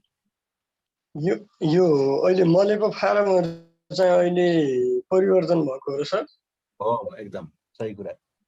यो 2076बाट मलेबा फारमहरू सबै तपाईँको अहिले 400 अहिले परिवर्तन भएको छ 401 देखि 2077 बाट। हजुर 76 मा होइन 77 मा तपाईँलाई चेन्ज गरेको छ। 77 देखिको हिसाब चाहिँ हाम्रो नयाँ मलेबा फारम 77 देखिको चाहिँ नयाँ मलेबा फारम अनुसार राख्ने गरेको पाइन्छ है। जस्तो अब अघि भने नि मैले यो जिन्सी श्रेष्ठता सम्पत्तिको संरक्षण जिन्सी श्रेष्ठता पहिले तपाईँले पढेको कति थियो 45 देखि थियो नि हो। त्यसलाई चाहिँ अहिले 400 को लाइनमा चाहिँ राखेको छ। त्यो जिन्सी जतिका सामानहरूलाई 400 को लाइनमा, गौसरा भौचरहरू परिवर्तन त्यो 200 को लाइनमा त्यसरी चेन्ज गरेको छ। राजस्व आम्दानीका कुराहरू 100 को लाइनमा त्यसरी सबै कुरा चेन्ज गरेको छ। त्यसको अब छुट्टै क्लासै हुन्छ त्यसको बारेमा त अझ डिटेलमै छिर्नुपर्छ। कतिवटा चेन्ज भएको छ भन्ने पनि छ, कतिवटा परिमार्जन भएको हुन्छ त्यही पुरानोलाई पनि परिमार्जन गरेको छ होइन, त्यस्तो छ। तर चेन्ज चाहिँ भएको सत्य हो। वित्तीय विवरणहरू समयमै उपलब्ध हुन नसक्नु यो पनि समस्याको रूपमा र सुधारको पक्षमा देख्न सकिन्छ। जिन्सीको केन्द्र अभिलेख तयार नहुने हो। यो जिन्सीको चाहिँ केन्द्र अभिलेख तयार नहुने एउटा समस्या छ। खर्च भएर जाने र नजाने यो जुन हामीले पहिले पनि भन्ने गरेका थियौँ, खर्च भएर जाने नजाने सामानमा पनि त्यसको वर्गीकरण नभयो क्या। खर्च भएर नजाने सामानलाई पनि खर्च भएर जानेमा राख्ने, खर्च भएर जानेलाई पनि त्यो अलिकति लेखा सम्बन्धी ज्ञानको अभाव, चेतन होइन लेखा सम्बन्धी तालिमको अभाव, त्यसलाई पनि लेख्न सकिन्छ। सुधारको पक्ष भनेको लेखा सम्बन्धी विषयवस्तुमा त तालिम दिनु पर्यो नि। तपाईँहरूले अब पास गर्नुभयो भने पनि लक्ष्य आयोग पास गरेर लेखा सहायक भएर होइन अब सहलेखापाल भएर जानुभयो भने पनि अब राम्रोसँगले तालिम दिएर पठाएन भने त काम गर्न त त्रुटि हुन्छ। खर्च भएर जानेलाई नजानेमा राखिएर नजाने जानेमा त्यो एउटा मुख्य समस्या हुन्छ। त्यो पनि छैन क्या। अफिसरदेखि उता तालिम भनेर दिने गरेको छ। अब खर्दार र सुब्बालाई तालिम नदिकन पठाउने गर्छ। अस्ति हाम्रो स्थानीय तहमा खुलाएको थियो नि भ्याकेन्सी 10,000 हो। त्यो समस्या त्यही भयो त। अब अहिले हामी अडिटमा जाँदा पनि कति कुरा अब हामी आफैले नै अब सिकाउनु पर्ने अवस्था छ है। त्यहाँ एकाउन्ट साथीहरूलाई त्यो स्थानीय तहमा काम गर्ने साथीहरू जति छन् पास गरेर जानेहरू उनीहरूलाई तालिमको अभाव थियो क्या, तालिम दिएनन्। अब सूत्रमा हिसाब राख्नुपर्ने हुन्छ, कति कुरा जानुपर्ने हुन्छ। लोकसेवा पास गर्यो एक तरिकाले पढ्ने हो, एक तरिकाले पास गर्ने हो, त्यो त एउटा प्रक्रिया भयो। तर काम त जाने हुँदैन नि मान्छेले हो। त्यो भएर लेखामा धेरै त्रुटि छ। अहिले बेरुजु बढ्नुको कारण त्यही हो। हामीले स्थानीय निकायमा त्यत्रो जाँदाखेरि अब भर्खरका साथीहरूले पास गर्नुभएको छ, अब उहाँहरूलाई तालिम केही दिएको छैन सरकारले, स्थानीय तहले दिएकै छैन। अब उहाँहरूलाई एकदम अलमलमा हुनुहुन्छ। कुनै वित्तीय विवरण फ्याक्ट छैन, कुनै केही कुरा आएको छैन। अब हामीलाई अडिट गर्न गाह्रो हुन्छ होइन। हामी त्यो कारणले अब हामीले उनीहरूलाई अब सिकाएर बुझाएर कसरी गर्ने हो, समस्या त्यही छ। त्यो व्यवहारको कुरा भयो ल। अब अरू के हुन्छ त, पेस्कीलाई खर्च मानिन्छ। पेस्की वास्तवमा खर्च होइन, त्यो त काम गर्नको लागि अग्रिम रूपमा दिएको। भोलिका दिनमा त यो पेस्की दिएकोबाट काम त गरिन्छ नि त, तर पहिले नै खर्च मान्ने गरिन्छ, जसले गर्दा यथार्थ खर्च देखिँदैन। अब मन्त्रालयगत केन्द्र आर्थिक विवरणले यो नलेख्दा पनि भयो तपाईँको। कतिपय अवस्थामा सिधै भुक्तानी हुन्छ हो। मैले अघि पनि भने सिधै भुक्तानी हुनेमा पनि समस्या देखिएको छ। यो नेप्सासका कुराहरू तपाईँले लेख्नु पर्दैन, यो अलि माथि अफिसर लेभलदेखि उता चाहिन्छ। अब भनेपछि म तपाईँलाई अर्को एउटा के देखाउन खोजेको छु भने नि ल ठिक छ, म यसलाई स्टप गरेर अर्कोमा जान्छु ल।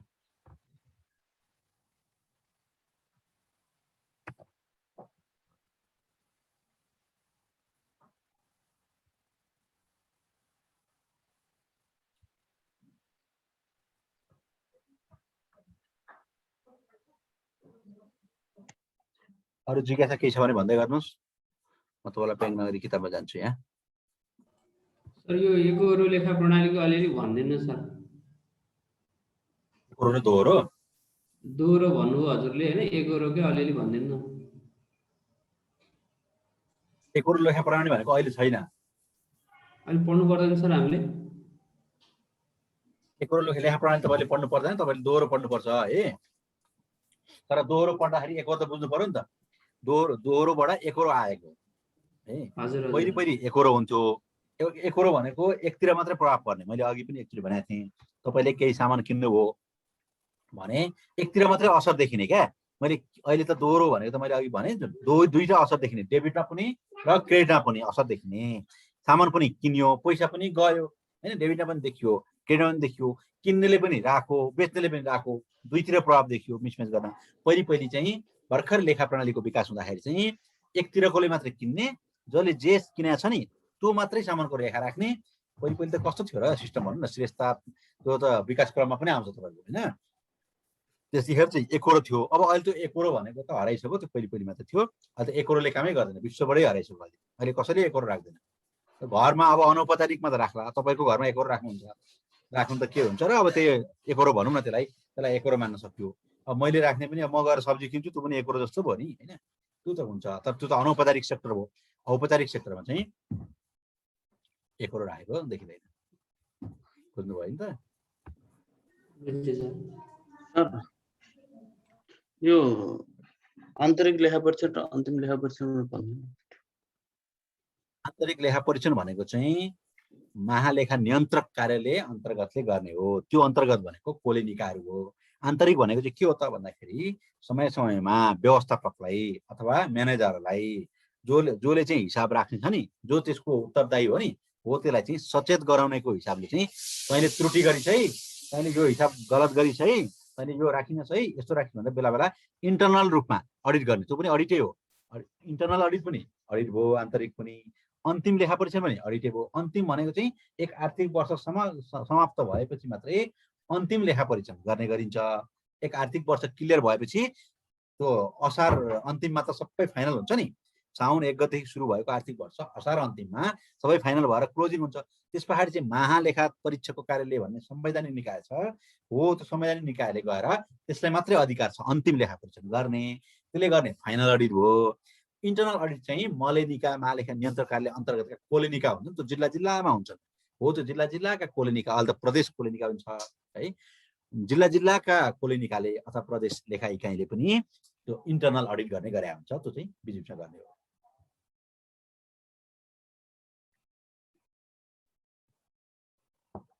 अरू गौचर भौचरको नमुना म देखाइदिन्छु तपाईँहरूलाई। तपाईँ पहिले गौचर भौचरमै जाँदा ठिक हुन्थ्यो है। ठिक छ, अब हाम्रो आधी घन्टा छ नि त, म आधी घन्टामा तपाईँलाई यो गौचर भौचर र बजेट सिटको भनिदिन्छु। गौचर भौचर तपाईँले हेर्नुभएको छ कसैले? कुनै अब कोही पनि कार्यरत त हुनुहुन्न होला। गौचर भौचर यस्तो हुन्छ है, यस्तो हुन्छ है गौचर भौचर। गौचर भौचर गौचर भौचर पहिले के भन्थ्यो त? 10 नम्बर भन्थ्यो, मलेपा फारम नम्बर 10। अघि एउटा साथीले मलेपा फारम नम्बर चेन्ज भएको छ नि भन्नुभयो। अहिले चेन्ज भएर सबै खर्च जति जम्मै केमा आएको छ? 200 को लाइनमा आएको छ। अहिले गौचर भौचरलाई 10 नम्बर भन्दैन, 203 भन्छ। त्यो सम्झिनु पर्ने कुरा। पहिले मलेपा फारम नम्बर 10 नम्बरलाई गौचर भौचर, बजेट सिटलाई 8 मलेपा फारम नम्बर 8 भन्थ्यो, मलेपा फारम नम्बर 5 भन्थ्यो ब्याङ्क नगदी किताबलाई भन्ने थियो नि। सायद तपाईँहरूको किताबमा पनि त्यस्तै होला, 10, 8, 5 यो भनेको पुरानो भयो। अब नयाँ किताब अपडेट भएको छैन होला होइन, त्यो अपडेट हेर्नुपर्छ त्यसमा, त्यो सम्झिनुपर्छ है। अब अहिले चाहिँ यो फारममा मैले यहाँ यो फारममा हेर्नु त पुरानो पनि लेखिदिएको छ 10 नम्बर भनेर होइन। अब नयाँ चाहिँ त्यो 10 परिवर्तन भएर 203 आएको छ है। अघि उहाँले उठाउनु भएर भनिदिएको। अब गौचर भौचर यस्तो हो। किन चलेन यो? तपाईँलाई फर्मेट बनाउनु भनेर त सोध्दैन, म उसमै जान्छु नि त है। यो यस्तो फर्मेट बनाउनु भनेर सोध्दैन, मैले देखाएको मात्रै हो। गौचर भौचरमा गएँ ल, के रहेछ त छोटोमा भनिदिन्छु म। गौचर भौचर पनि पढ्नुपर्छ, ब्याङ्क नगदी पनि पढ्नुपर्छ। ल यहाँ हेर्नुहोस्, गौचर भौचर भनेको के हो त? आर्थिक कारोबारमा मूलतः ब्याङ्क भौचर र गौचर भौचर भनेर दुई किसिमको भौचरहरू प्रयोग गरिन्छ। ब्याङ्क भौचर भन्ने थाहा छ नि त, ब्याङ्कमा पैसा जम्मा गरेको भौचर। म पहिले संक्षिप्त रूपमा भन्छु गौचर भौचर मेरो आफ्नो मौलिक शब्दमा है। कुनै पनि कारोबार गरियो, लेखा राख्दाखेरि सर्वप्रथम सुरुमा तपाईँले केही सामान किन्नुभयो, फर्निचर किन्नुभयो, चामलको बोरा किन्नुभयो, जे कारोबार भयो नि, कारोबार भयो, दुई पक्ष हुनु पर्यो कारोबार हुनलाई। कारोबार हुने बित्तिकै तपाईँहरूले हिसाब राख्नुहुन्छ नि, केमा राख्नु त? त्यो सेतो पानामा हामी घरमा राख्छौँ नि, डायरीमा टिपेर राख्छौँ, त्यसरी राख्ने होइन नि। त्यो त एउटा अफिसियलमा त एउटा सिस्टममा राख्ने हो। त्यो अफिसले चाहिँ फारम नम्बरहरू तोकिदिएको छ। त्यो फारम नम्बर मध्येमा पनि सबैभन्दा प्रारम्भिक फारम नम्बर चाहिँ गौचर भौचर हो। त्यसरी बुझ्नुहुन्छ। हामीले घरमा केही सब्जी किन्यौँ भने ल डायरीमा टिप्छौँ, एउटा सेतो पानामा टिप्छौँ होला। तर सरकारी अफिसमा केही सामान किन्यो, 5 रुपियाँको सामान नकिन्योस् न, तर पनि त्यो सेतो पानामा टिप्ने कुरा भयो त? भएन नि त। डायरीमा टिप्ने कुरा भयो त? केमा टिप्ने भन्दाखेरि सरकारले महालेखा नियन्त्रक कार्यालयले फारम तोकिदिएको छ होइन, मलेपाबाट स्वीकृत भएको फारम हुनुपर्छ। हो त्यो स्वीकृत फारम चाहिँ मध्येमा चाहिँ गौसरा भौचर भनेको अहिले फारम नम्बर 203 हो, पहिले 10 थियो। त्यो चाहिँ प्रारम्भिक फारम हो। गौसरा भौचर चाहिँ पहिलो फारम। हामी केही कारोबार हुने बित्तिकै आउने बित्तिकै पहिले उठाउने कुरा चाहिँ गौसरा भौचर, त्यति बुझ्नुहोस्। तपाईँले एक्जाममा लेख्दाखेरि गौसरा भौचर भनेको प्रारम्भिक अभिलेख हो। कुनै पनि कारोबार भए पश्चात पहिलोचोटि होइन, कारोबार भएपछि प्रारम्भिक रूपमा चढाउने, इन्ट्री गर्ने अथवा प्रविष्टि गर्ने कारोबार चाहिँ गौसरा भौचरमा गरिन्छ। यो मलेपा फारम नम्बर 10 थियो। अब अहिले चाहिँ यसलाई यो 203 छ भनेर लेख्न सक्नुहुन्छ, अथवा मलेपा फारमहरू परिवर्तन भएका छन् भन्न पनि सक्नुहुन्छ होइन। बुझ्नुभयो? पहिलो उठाउने चाहिँ गौसरा भौचर हो। जुन पनि कुरा गौसरा भौचर उठाउनै पर्छ। हरेक कारोबार चाहिँ कारोबारको गौसरा भौचर हुन्छ। हरेक कारोबार, नगदको होस् बाँकीको जेको कारोबारको पनि भौचर उठाउनुपर्छ। अ जर्नल, यसलाई चाहिँ अब जर्नल भन्छ। A journal is a record of the financial transaction in order by a date भन्छ होइन। कुन डेटमा भएको कारोबार, कोबाट किनेको होइन, कति डेबिट भयो कति क्रेडिट भयो भन्ने यहाँ देखिन्छ। यो प्रारम्भिक हो। यो चाहिँ अघि मैले देखाएको जस्तो हो।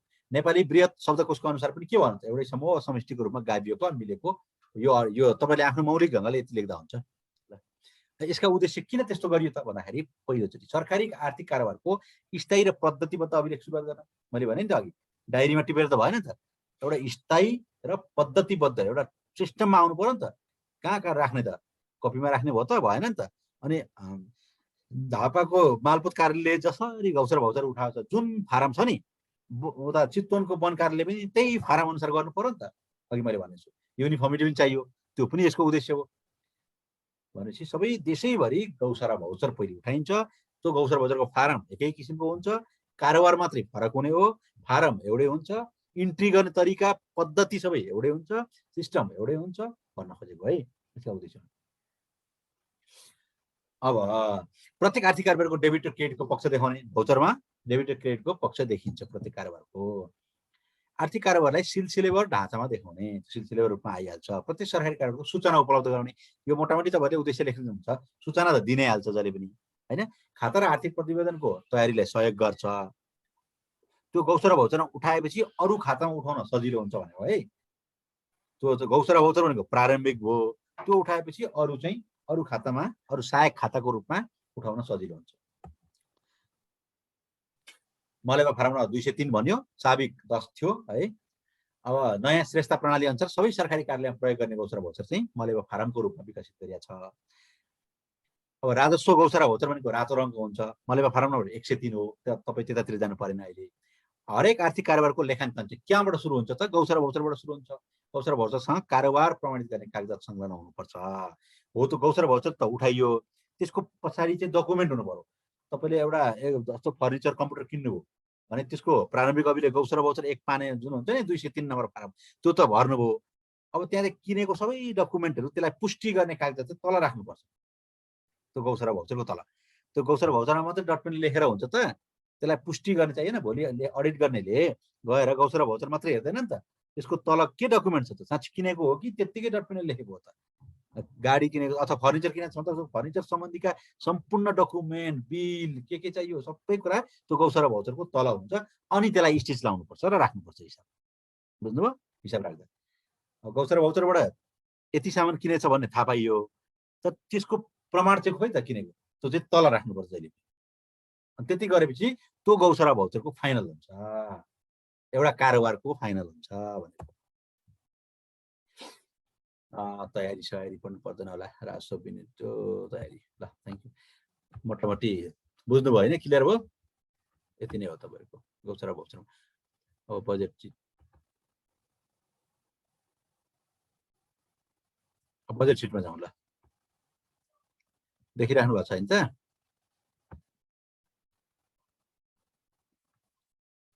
ब्याङ्क नगद किताब र बजेट तपाईँको सिलेबसमा भएको मोटामोटी यति नै हुन्छ। आजलाई कुनै कन्फ्युजन छ भने सोधौँ त। ल छ? छैन सर। क्लियर भएको छ नि? झारझार हुन पाइँदैन है, क्लियर हुनु पर्यो। अलि झारझार छ भने अलिकति राम्रो हुँदैन। लोकसेवा पढ्दाखेरि त झारझार हुनु भएन क्या, ट्याक्कै क्लियर। बरु छोटो बुझ्ने तर स्पष्ट बुझ्ने। तपाईँलाई गौचर भौचरको बारेमा डिटेल सोध्दैन नि त, के सोध्छ र होइन? अहिले जति भने त्यो काफी छ। ब्याङ्क नगदी किताबको बारेमा डिटेल सोध्दैन।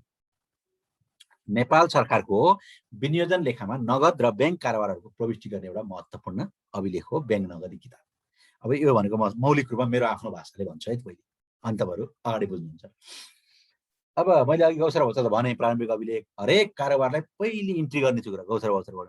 अब ब्याङ्क नगदी किताब भनेको चाहिँ हरेक पैसाहरू त ब्याङ्कमा राखेको हुन्छ, ब्याङ्कमा असर देख्नु पर्यो क्या। हरेक नगदमा कारोबार भएको हो कि ब्याङ्कमा कारोबार भएको हो, ब्याङ्कबाट कारोबार भएको हो, चेक काटेर कारोबार भएको कि क्यास दिएर कारोबार भएको भन्ने कुरा चाहिँ त्यो चाहिँ ब्याङ्कमा असर देखिनु पर्ने गरी राखेको हुन्छ। त्यो चाहिँ ब्याङ्क नगदी किताब। त्यो ब्याङ्क नगदी किताबमा पनि तपाईँले जहिले पनि के गर्नुपर्छ भन्दाखेरि पहिले गौचर भौचर उठाउने, अघि मैले भने त्यो गौचर भौचर उठाएपछि अब के गर्ने त, अब ब्याङ्क नगदी किताबमा इन्ट्री गर्ने पहिले।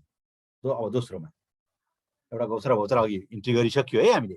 अब ब्याङ्क नगदी किताबमा कसरी गर्ने, त्यो चाहिँ किन गर्ने भन्दाखेरि हामीले कारोबार त गऱ्यौँ, एउटा फर्निचर किन्यौँ होइन, फर्निचर किन्यौँ, ल 1 लाखको किन्यौँ, त्यो गौचर भौचर उठायौँ।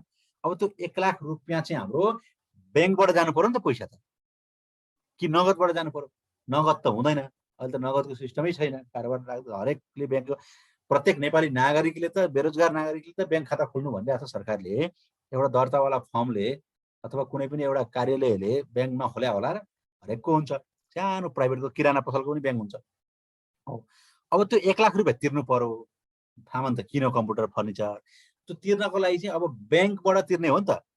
पहिले क्यासबाट पनि तिर्थ्यो, त्यसमा देखाउनु पर्थ्यो। अब अहिले ब्याङ्कबाट तिर्नुपर्ने। अब ब्याङ्कमा जम्मा कति छ, त्यो ब्याङ्कबाट हामीले कतिको कारोबार गऱ्यौँ 1 लाखको, त्यो पनि लेख्नु पर्यो। हो, त्यो ब्याङ्कबाट चाहिँ 1 लाख रुपियाँ तिरेपछि कति पैसा भयो मेरो ब्याङ्कमा, ब्याङ्कबाट घट्नु पर्यो नि त पैसा। अब यो ब्याङ्क नगदी किताब टिपे खाएन भने 1 लाख रुपियाँ त्यत्तिकै चेक काटिदियो भने त भोलि त त्यो तपाईँहरूको कुनै दोकानेले उसले 1 लाख रुपियाँको सामान किन्यो, उसले चेक काटिदियो भने त उसको ब्याङ्कमा त घटेको हुन्छ नि त। अनि भोलि उसलाई चाहिँ के थाहा हुँदैन भने अहो मेरो पैसा ब्याङ्कमा चाहिँ कहाँबाट घट्यो यत्रो, यो ब्याङ्कले पो हिनामिना गर्यो कि ब्याङ्कले खाइदियो कि कसरी घट्यो, मेरो त यस्तो थियो, मेरो त यति, उसलाई त हिसाब थाहा भएन। उसले ब्याङ्क नगदी किताब राखेको छ भने त मेरो ब्याङ्कमा यति थियो, मैले यो कारोबारमा टक चेक काटेको छु, चेक नम्बर पनि उल्लेख गरेर बरु यो चेक काटेर यो व्यक्तिलाई चाहिँ मैले यति पैसा दिएको छु, यो मितिमा, यो कारोबार गरेको थिएँ, यो व्यक्तिलाई मैले यति पैसा दिएको थिएँ भन्ने कुरा लेखेर त्यो उसको ब्याङ्कमा भएको टोटल पैसाबाट घटाउँदै लगाएको भने अन्तिममा चाहिँ त्यो ब्याङ्क नगदी किताबको अन्तिममा मेरो ब्याङ्कमा अब यति छ, उसको ब्याङ्कमा 1 करोड थियो पहिले सुरु गर्दा भने, पछि अन्तिममा त उसले चेक काट्दै गयो होला, अनि कसैले उसकोमा थपिँदै पनि गयो होला, त्यो पनि राख्नु पर्यो ब्याङ्कमा। भनेपछि अन्तिममा चाहिँ मेरो ब्याङ्क ब्यालेन्स चाहिँ क्लोजिङ एकाउन्ट चाहिँ कति रहेछ त भन्दाखेरि यति रहेछ भन्ने हिसाब टक्क देखियो। अनि ब्याङ्कसँग जान्छ, ब्याङ्कमा स्टेटमेन्ट माग्छ, मेरो स्टेटमेन्टमा कति आयो भन्दाखेरि ब्याङ्कले पनि तपाईँको अब आर्थिक वर्ष सकेपछि त एउटा अवधि हुन्छ नि त, आर्थिक वर्ष सकेपछि त तपाईँको ब्याङ्कमा 5 लाख रुपियाँ रहेछ है जम्मा भन्छ। अनि उसले आफ्नो खाता पल्टाउँछ ब्याङ्क नगदी किताब, यसो हेर्छ, यहाँ पनि अन्तिममा यसो जोड्छ त 5 लाख छ, ए हिसाब मिलेछ, ल ब्याङ्कले पनि खाएन छ, कसैले पनि खाएन छ भन्छ नि। बिचमा त ब्याङ्कसँग कारोबार गरे हुन्छ नि त कति कुरा, बुझ्नु क्लियर भयो? त्यही हो ब्याङ्क नगदी किताब भयो सर। अब लेख्दा चाहिँ कसरी लेख्ने त, मैले त अहिले बुझाउन भने नेपाल सरकारको विनियोजन लेखामा नगद तथा ब्याङ्क कारोबारको प्रविष्टि गर्ने एउटा महत्त्वपूर्ण अभिलेख हो। कार्यालय सञ्चालन स्तरमा राखिने गौचरा खाता हो एउटा, यसको 209 छ, अघि हामीले 208 बनाएको थियौँ, ल रहेछ। ब्याङ्क नगदी किताब फारम मात्र नभएर एउटा अभिलेख पुस्तिकाको रूपमा रहेछ। यो फारम मात्रै नभएर यसले त रेकर्ड, अघि मैले भने नि ब्याङ्कको स्टेटमेन्टमा कति बचत छ अनि आफ्नो खातामा कति छ त्यो म्याच गर्न सक्यो नि त ब्याङ्क नगदी किताबबाट। टोटल स्टेटमेन्टमा कति छ ब्याङ्कमा गएर ब्याङ्कमा माग्ने, अनि आफूले राखेको ढड्डामा पनि खातामा पनि हेर्ने, भने त्यो त मिल्नु पर्यो नि त।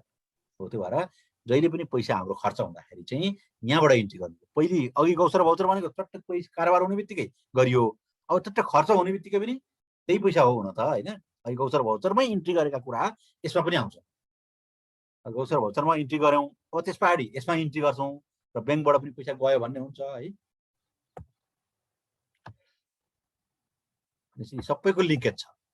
यस किताबमा रहेका प्रत्येक खाता दोहोरो श्रेष्ठता प्रणाली अर्थात् डेबिट क्रेडिटको सिद्धान्त अनुसार नै हुन्छन्।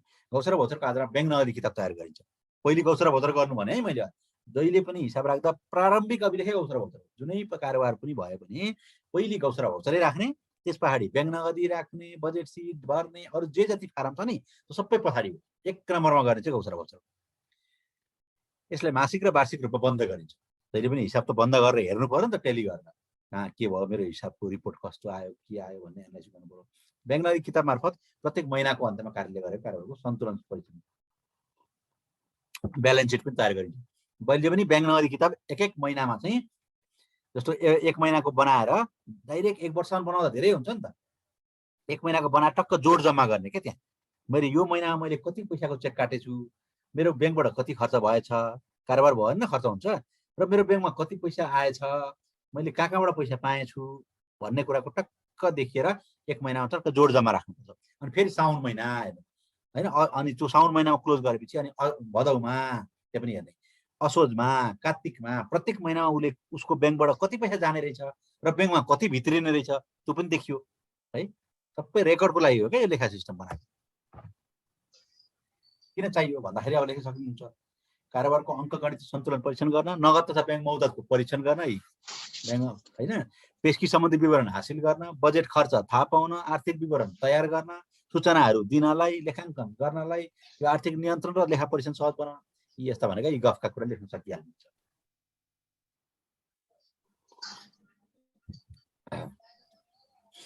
अब बजेट हिसाबमा जाउँ, त्यति भएपछि तपाईँको सकिन्छ।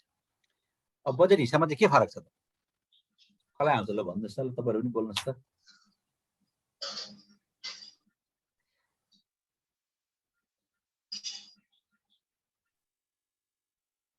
गौचर भौचर भनिहालियो, ब्याङ्क नगदी किताब पनि बुझिहालियो। अब एउटा बजेट हिसाब छ तपाईँहरूको सिलेबसमा, त्यो भनेको के हो भन्नुहोस् त ल सरल ढङ्गले। कुनै पनि कार्य सञ्चालन गर्नको लागि छुट्याइएको निश्चित रकम नै बजेट होला सायद। बजेट भनेको त त्यही हो, बजेट हिसाब भनेको हो। अब बजेट हिसाबको बजेट हिसाब भनेको त अब त्यो छुट्याइएको रकमलाई अब कुन कुन कार्यहरूमा कसरी खर्च गरियो त्यसको पारदर्शिता देखाउनको लागि गरिने हिसाब। त्यो पनि हो। अझ यसले चाहिँ के गर्छ त, यो चाहिँ किन राखिन्छ भनेको क्या मैले, जस्तो अघि मैले तपाईँलाई गौचर भौचर किन राखिन्छ, त्यसको काम के रहेछ, कहाँ युज हुने रहेछ, किन चाहिँ राखेको भन्ने भने, अनि ब्याङ्क नगदी किताबले के गर्दो रहेछ, त्यसलाई किन राखियो भने। अब बजेट हिसाब पनि किन राखिन्छ त, नराख्दा पनि हुन्छ नि, यो कारणले राखिन्छ भनेर भन्नु त भनेको। यो बजेटहरुको बजेट छुट्याएको बजेटको हिनामिना नहोस् भन्नको लागि राखिन्छ। बजेटको हिनामिना नहोस् भन्नको लागि त्यो पनि राम्रो कुरो हो, पैसा नै पोइन्ट बनाउनु त हो नि। अब अरू महिला सहभागिताबाट पनि आओस् त एउटा पोइन्ट थप्दै जाउँ।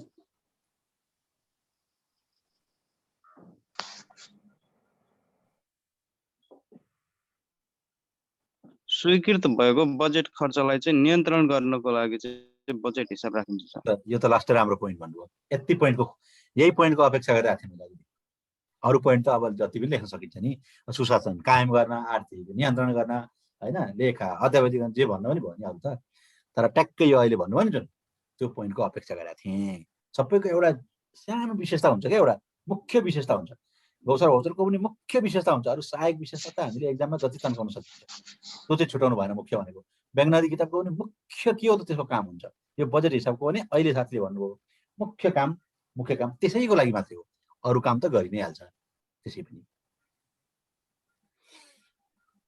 अब हाम्रो मुख्य काम भनेको लोकसेवा पढ्ने हो, अहिले हाम्रो टार्गेट त्यो हो नि त।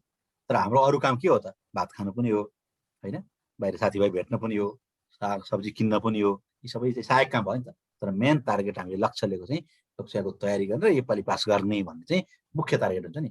त्यो मुख्य टार्गेट चाहिँ लोकसेवाको जाँचमा कहिले छुटाउनु हुँदैन क्या। त्यो बजेट हिसाबको मुख्य के हो त काम, त्यो चाहिँ एक नम्बरमा लेख्नुपर्छ। त्यो कपी चेक गर्ने त्यसै प्रभावी, यसले जाने रहेछ है भन्नुहुन्छ। अनि सहायक काम त जति लम्ब्याउँदा पनि हुन्छ, 4-5वटा 5-6वटा बुँदा लेख्नलाई त के भयो र होइन, त्यसरी पढ्नुपर्छ। जहिले पनि मुख्य कामलाई चाहिँ एउटा मात्रै अथवा दुईटा मात्रै हुन्छ मुख्य काम हो, त्यति मात्रै चाहिँ तपाईँले अनिवार्य रूपमा 1 नम्बर बुँदा र 2 नम्बर बुँदामा जाँचमा लेख्नुहोस् होइन। अनि अब तपाईँले 5मा सोच्यो भने 5-6वटा त लेख्नु पर्यो। अरू चाहिँ अब सहायक जे पनि हाले पनि भयो, नहाले पनि भयो, त्यति गर्दाखेरि तपाईँको राम्रो मार्क्स आउँछ क्या। किनकि कपी जाँचकीले पनि त्यही खोज्ने हो, सबै मुख्य त हुँदैन नि त। 5वटा काम त कहाँ मुख्य हुन्छ त मान्छेको, त्यो कुनै पनि चिजको हुँदैन क्या। मुख्य काम भनेको 1-2टा मात्रै हुन्छ, बढीमा त्यहाँभन्दा बढी हुँदैन अरू सहायक काम। ल मैले बजेट हिसाब भनेको अघि साथीले नै भनिहाल्नु भयो, म त्यसलाई अलिकति जुराउँछु। अब कुनै पनि फर्महरूले अब यो हिसाब राख्दा बजेटको कुनै पनि कारोबार गर्नको लागि त बजेट त दिएको हुन्छ अफिसमा हैन। जस्तो एउटा अफिसमा ल मैले के को उदाहरण दिउँ, त्यही मालपोतकै दिउँ त ल। त्यही मालपोतमा अब 5 करोड रुपियाँ दियो हैन कार्यालय सञ्चालन चलाउनको लागि भनेर बजेट दियो। त्यो बजेट दियो भने अब अघि हामीले ब्याङ्कबाट गएकोहरू मात्र देखायौँ। अब अहिले चाहिँ के छ भने सरकारले कति पैसा दिएको छ, कुन कुन शीर्षकमा, मैले अघि शीर्षक र उपशीर्षकमा दिन्छ भने कुन कुन शीर्षकमा कति कति पैसा दिएको छ तर बजेट हिसाबको फारममा राख्नुपर्छ।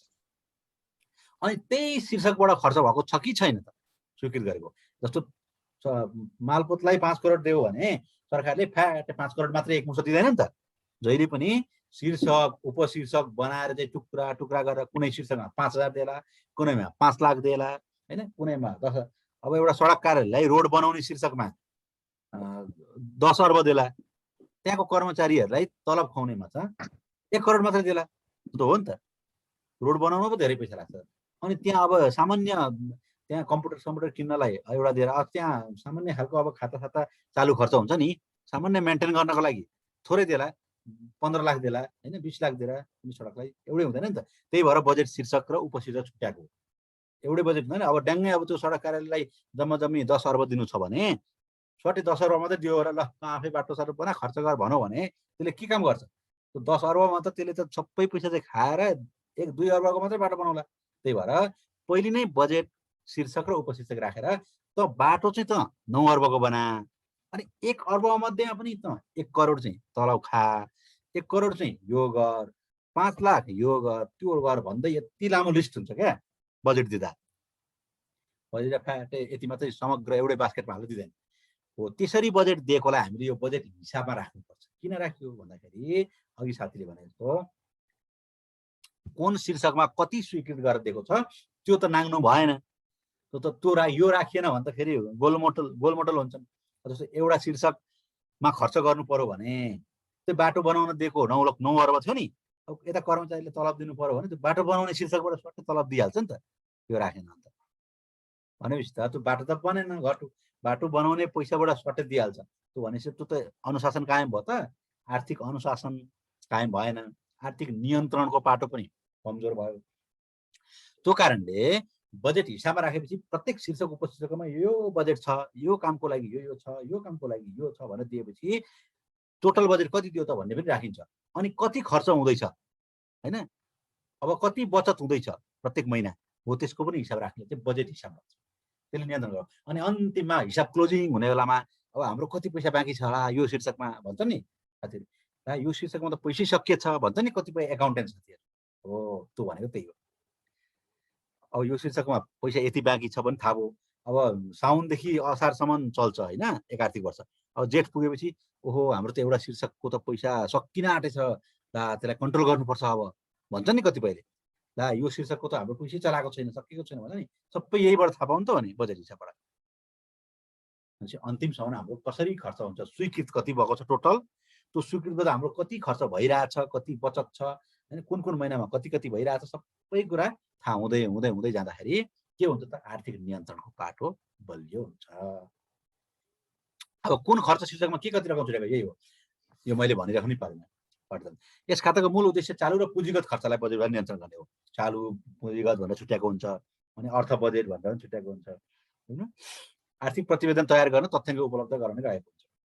यस खाताले बजेटको सीमाभित्र रहेर खर्च गर्न र बजेट खर्च नियन्त्रण गर्न सहयोग पुर्याउँछ। क्लियर भयो नि यो हैन। मलेवा फारम नम्बर यसलाई चाहिँ 208 गौचर र भौचर बनाएपछि ब्याङ्क नदी किताबमा चढाउनुको साथै हो। पहिले हामीले अघि के भन्यौ त, प्रारम्भिक अभिलेख पहिले जुनसुकै कारोबार हुने बित्तिकै गौचर र भौचर चढाउने, त्यो भएपछि यता ब्याङ्क नगदी किताब पनि सँगसँगै लाने, सँगसँगै हुन्छ। गौचर भौचर बनाइयो, अब ब्याङ्क नगदी किताबमा जाने, ब्याङ्क नगदी किताबमा यता बजेट सिट पनि बनाइरहेको हुनुपर्छ, त्यहाँ पनि चढा एउटा मात्रै चढाउने होइन क्या, गौचर र भौचर मात्रै हामीले उठायौँ, त्यहाँबाट ब्याङ्क नगदी किताबमा देखिनु पर्यो, त्यहाँ पनि उठाउनु पर्यो। त्यही कुरालाई है, त्यही कारोबारलाई, त्यही फर्निचर र त्यो किनेको 1 लाखकै सामानलाई चाहिँ ब्याङ्क नगदीमा देखाउनु पर्यो। उ त बजेट हिसाबबाट पनि घटाउनु पर्यो नि त। त्यो त्यहाँ बजेट आएको छ त्यो त्यही शीर्षकमा कम्प्युटर र त्यो के किन्नु भनेर फर्निचर किन्नु भनेर त्यहाँबाट सट्टै घटाइदिनु पर्यो 1 लाख हैन, कति बजेट छ त्यसमा त्यहाँबाट घटाउनु पर्यो। भनेपछि एउटै कारोबार चाहिँ सबै फारममा घटाउँदै घटाउँदै घटाउँदै सबै फारममा इन्ट्री गर्दै गर्दै गर्दै लाने कामलाई के भन्छ, समग्र रूपमा लेखा भन्छ, एकाउन्ट भन्छौँ नि हामी। त्यही हो सबैतिर एउटा गौचर भाउचरमा इन्ट्री गर्छु सक्यो, मैले हिसाबले एउटा कारोबारको भयो भन्ने हुँदैन। गौचर भाउचर हुन्छ, पेस्कीको कारोबार छ भने पेस्कीमा चढ्छ, ब्याङ्क नगदिकितामा त सबै चढिहाल्छ, ब्याङ्क बजेट हिसाबमा सबै चढ्छ। यो तिनटामा चाहिँ सबै चढ्छ। जुनसुकै कारोबार पनि गौचर भाउचर, ब्याङ्क नगदी किताब र बजेट खातामा सबै चढ्छ हैन। जुनसुकै अब पेस्की छ भने पेस्कीमा पनि चढ्छ, धरौटी छ भने धरौटीमा चढ्छ। यो तिनटा चाहिँ सबैमा चढ्छ। यसै खाताको आधारमा खर्चको मासिक फाँडबारी तथा आर्थिक विवरण तयार गरिन्छ। यसरी लेखा राख्दाखेरि के हुन्छ त भन्दाखेरि महिनाको फाँडबारी पनि निकाल्न सकियो र आर्थिक विवरण भनेर चाहिँ 1 वर्षमा निकाल्ने आर्थिक विवरण तयार गर्न सकियो। 3 खण्डमा विभाजन गरे हुन्छ। यसलाई वार्षिक विनियोजन खण्ड भयो, निकासा खण्ड भयो, पर्ने अवस्था देखियो है। वार्षिक विनियोजन खण्ड भयो, कति पैसा छुट्याएको रहेछ। निकासा खण्ड, त्यहाँबाट कति पैसा निकालियो। निकासा भनेको निकाल्नु चेक काटेर हैन। त्यहाँबाट जस्तो अब कति पैसा छुट्याएको छ सरकारले, जस्तो मैले अघि भने 10 अर्ब छुट्याएको छ सडकलाई, 10 अर्ब छुट्याएको छ निकासा खण्ड। अब त्यो 10 अर्बमा 10 अर्ब पहिले निकालेर त काम गरे हुँदैन नि त, कार्यालयले गर्छ त गर्दैन नि त। 10 अर्बमा पहिले अब 5 अर्ब निकाले होला, 7 अर्ब निकाले होला, त्यो टक्क राख्ने। अनि त्यहाँबाट खर्च कति भएको छ त, 1 अर्ब होला, 10 करोड होला, कति हुन्छ। त्यसरी 3वटा महल बनाएर राखिन्छ। यसको महत्त्व के छ त, बजेट नियन्त्रण गर्ने। मेन त त्यही हो, मुख्य काम भनेको बजेट नियन्त्रण। अघि साथीले भने जस्तो बजेट बाँकीको जानकारी दिई बजेट सीमा नाघ्न नदिने, यो लेख्न सक्यो। सरल र स्पष्टता, प्रतिवेदन तयार गर्न सहयोग पुर्याउने। अब लेखा परीक्षणमा त सहयोग पुर्याइ नै हाल्छ। म यसको खाता देखाइदिन्छु है। यसको खाता देखाउँछु।